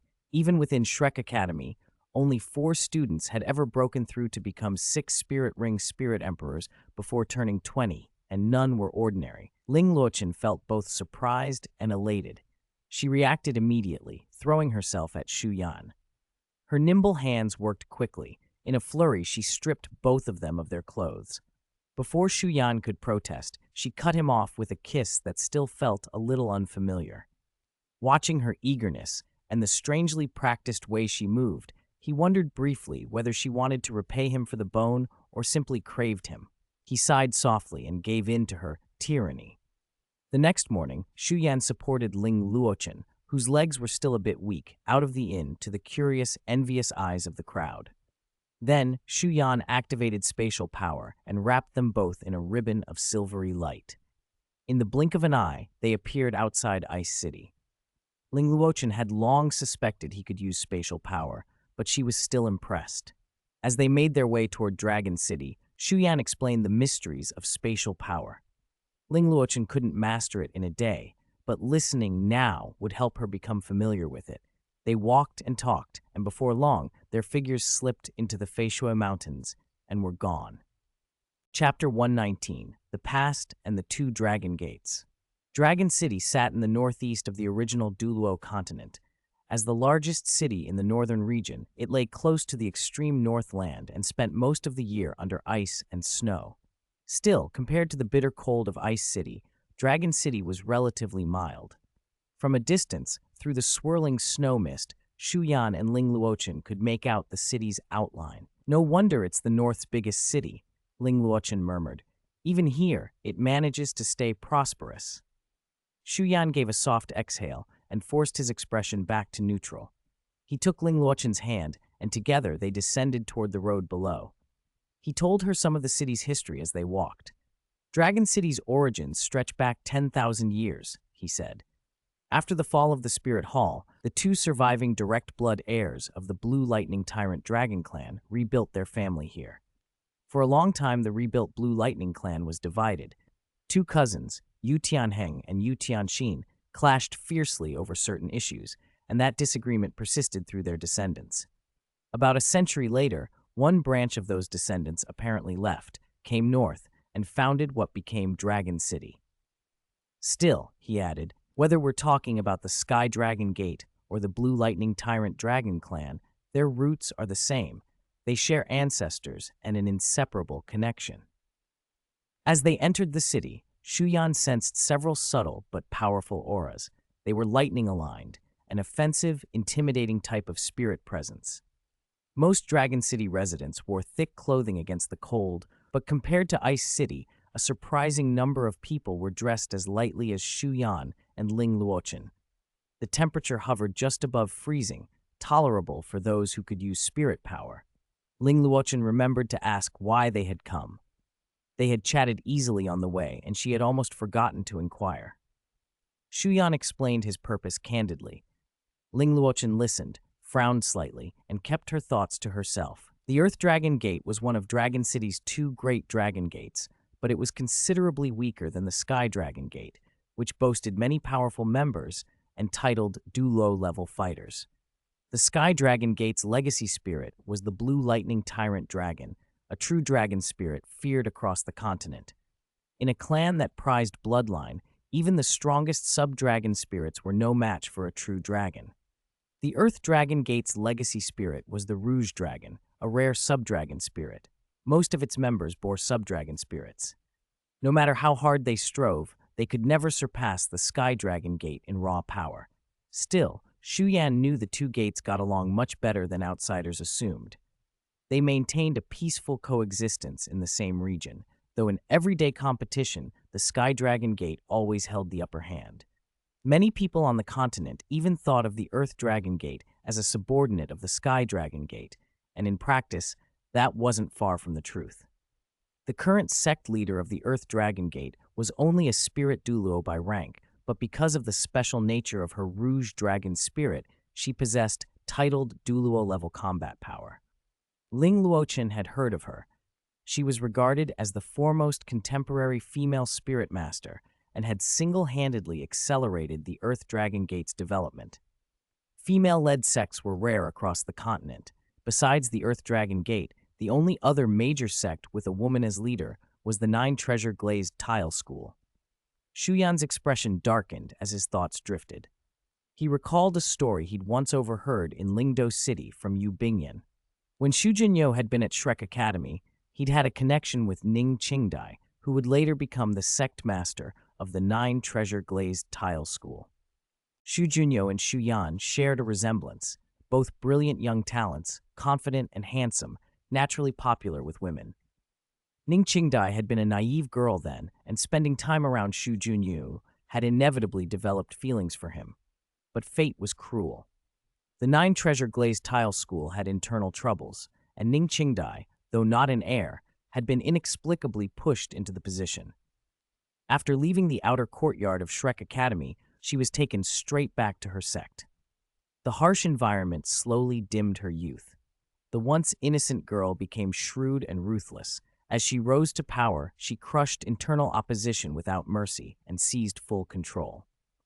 By then, Shu Junyu was already in love with Yu Bingyan. Yu Bingyan had been possessive and controlling. According to her, Shu Junyu was the first man to ignore her when she sought his attention. Young and hot-tempered, she had challenged him and, surprisingly, lost.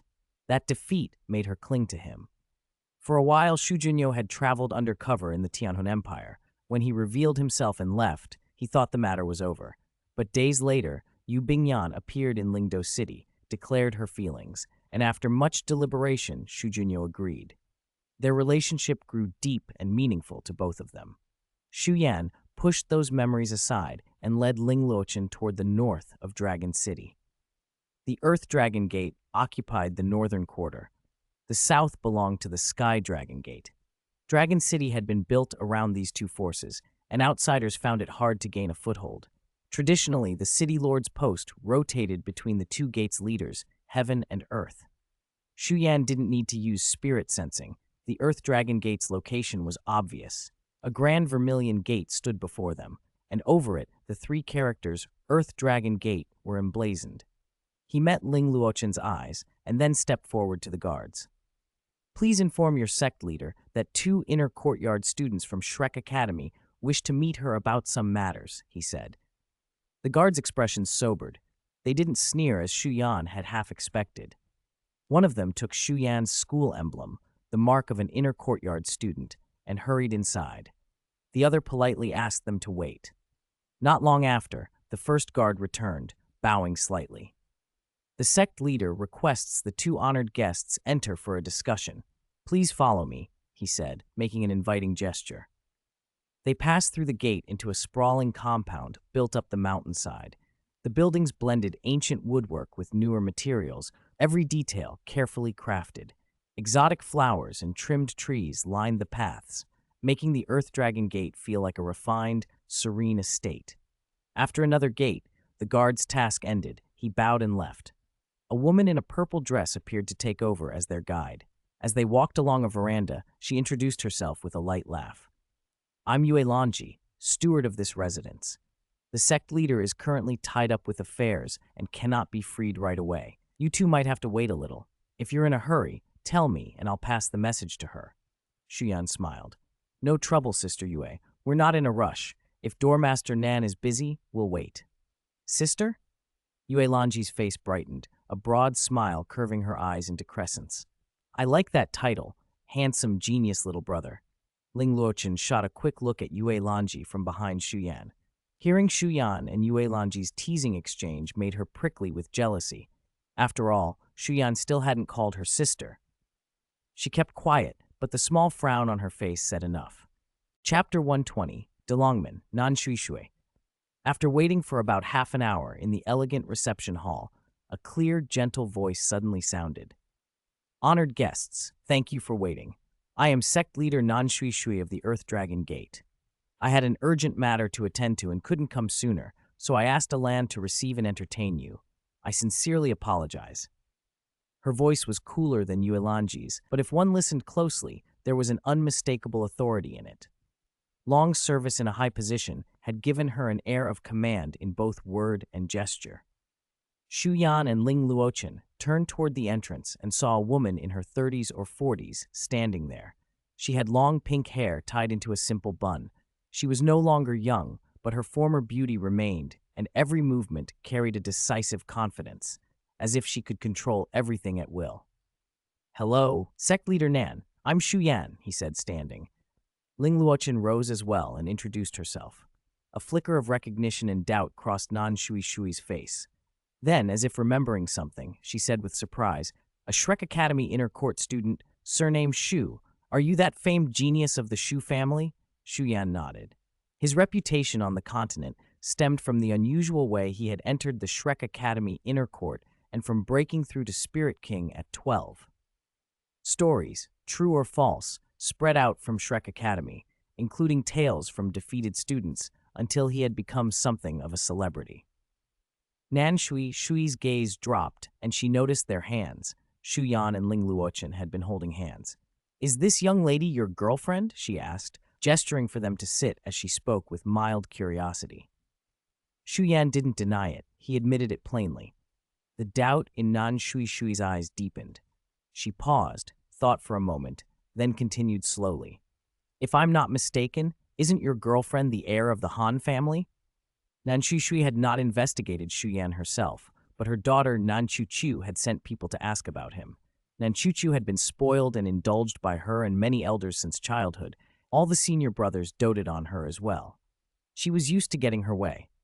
Nan Shui Shui had often wanted to rein her in, and now she had resolved to teach her a lesson before the girl suffered for it later. Nan Chu Chu's inquiries had been partly curiosity and partly because Shu Yan's name was everywhere. From what her daughter had learned, Nan Shui Shui had some basic information about him, most notably his most enviable relationship. Seeing their joined hands, she asked pointedly. Shu Yan answered coolly, "Ruo Ruo is my girlfriend. Yes, but Luo Chen is my girlfriend too. They're both equally important to me."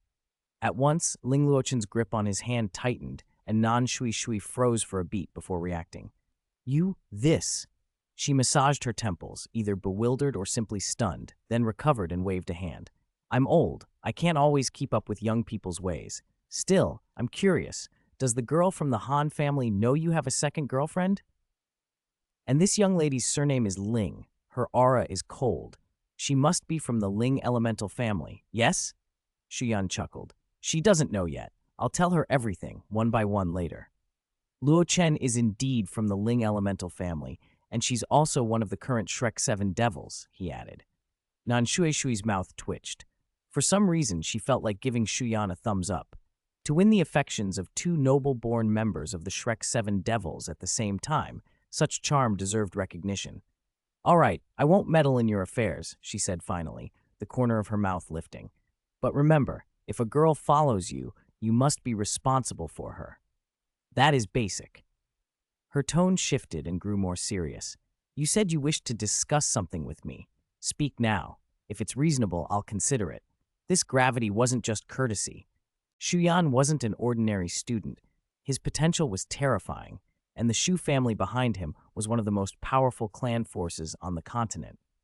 Rumors even whispered that the Shu family might supplant the current dueling imperial family in the years to come. As sect leader of the Earth Dragon Gate, Nan Shui Shui understood the value of cultivating good relations. Shu Yan did not hesitate. He went straight to the point.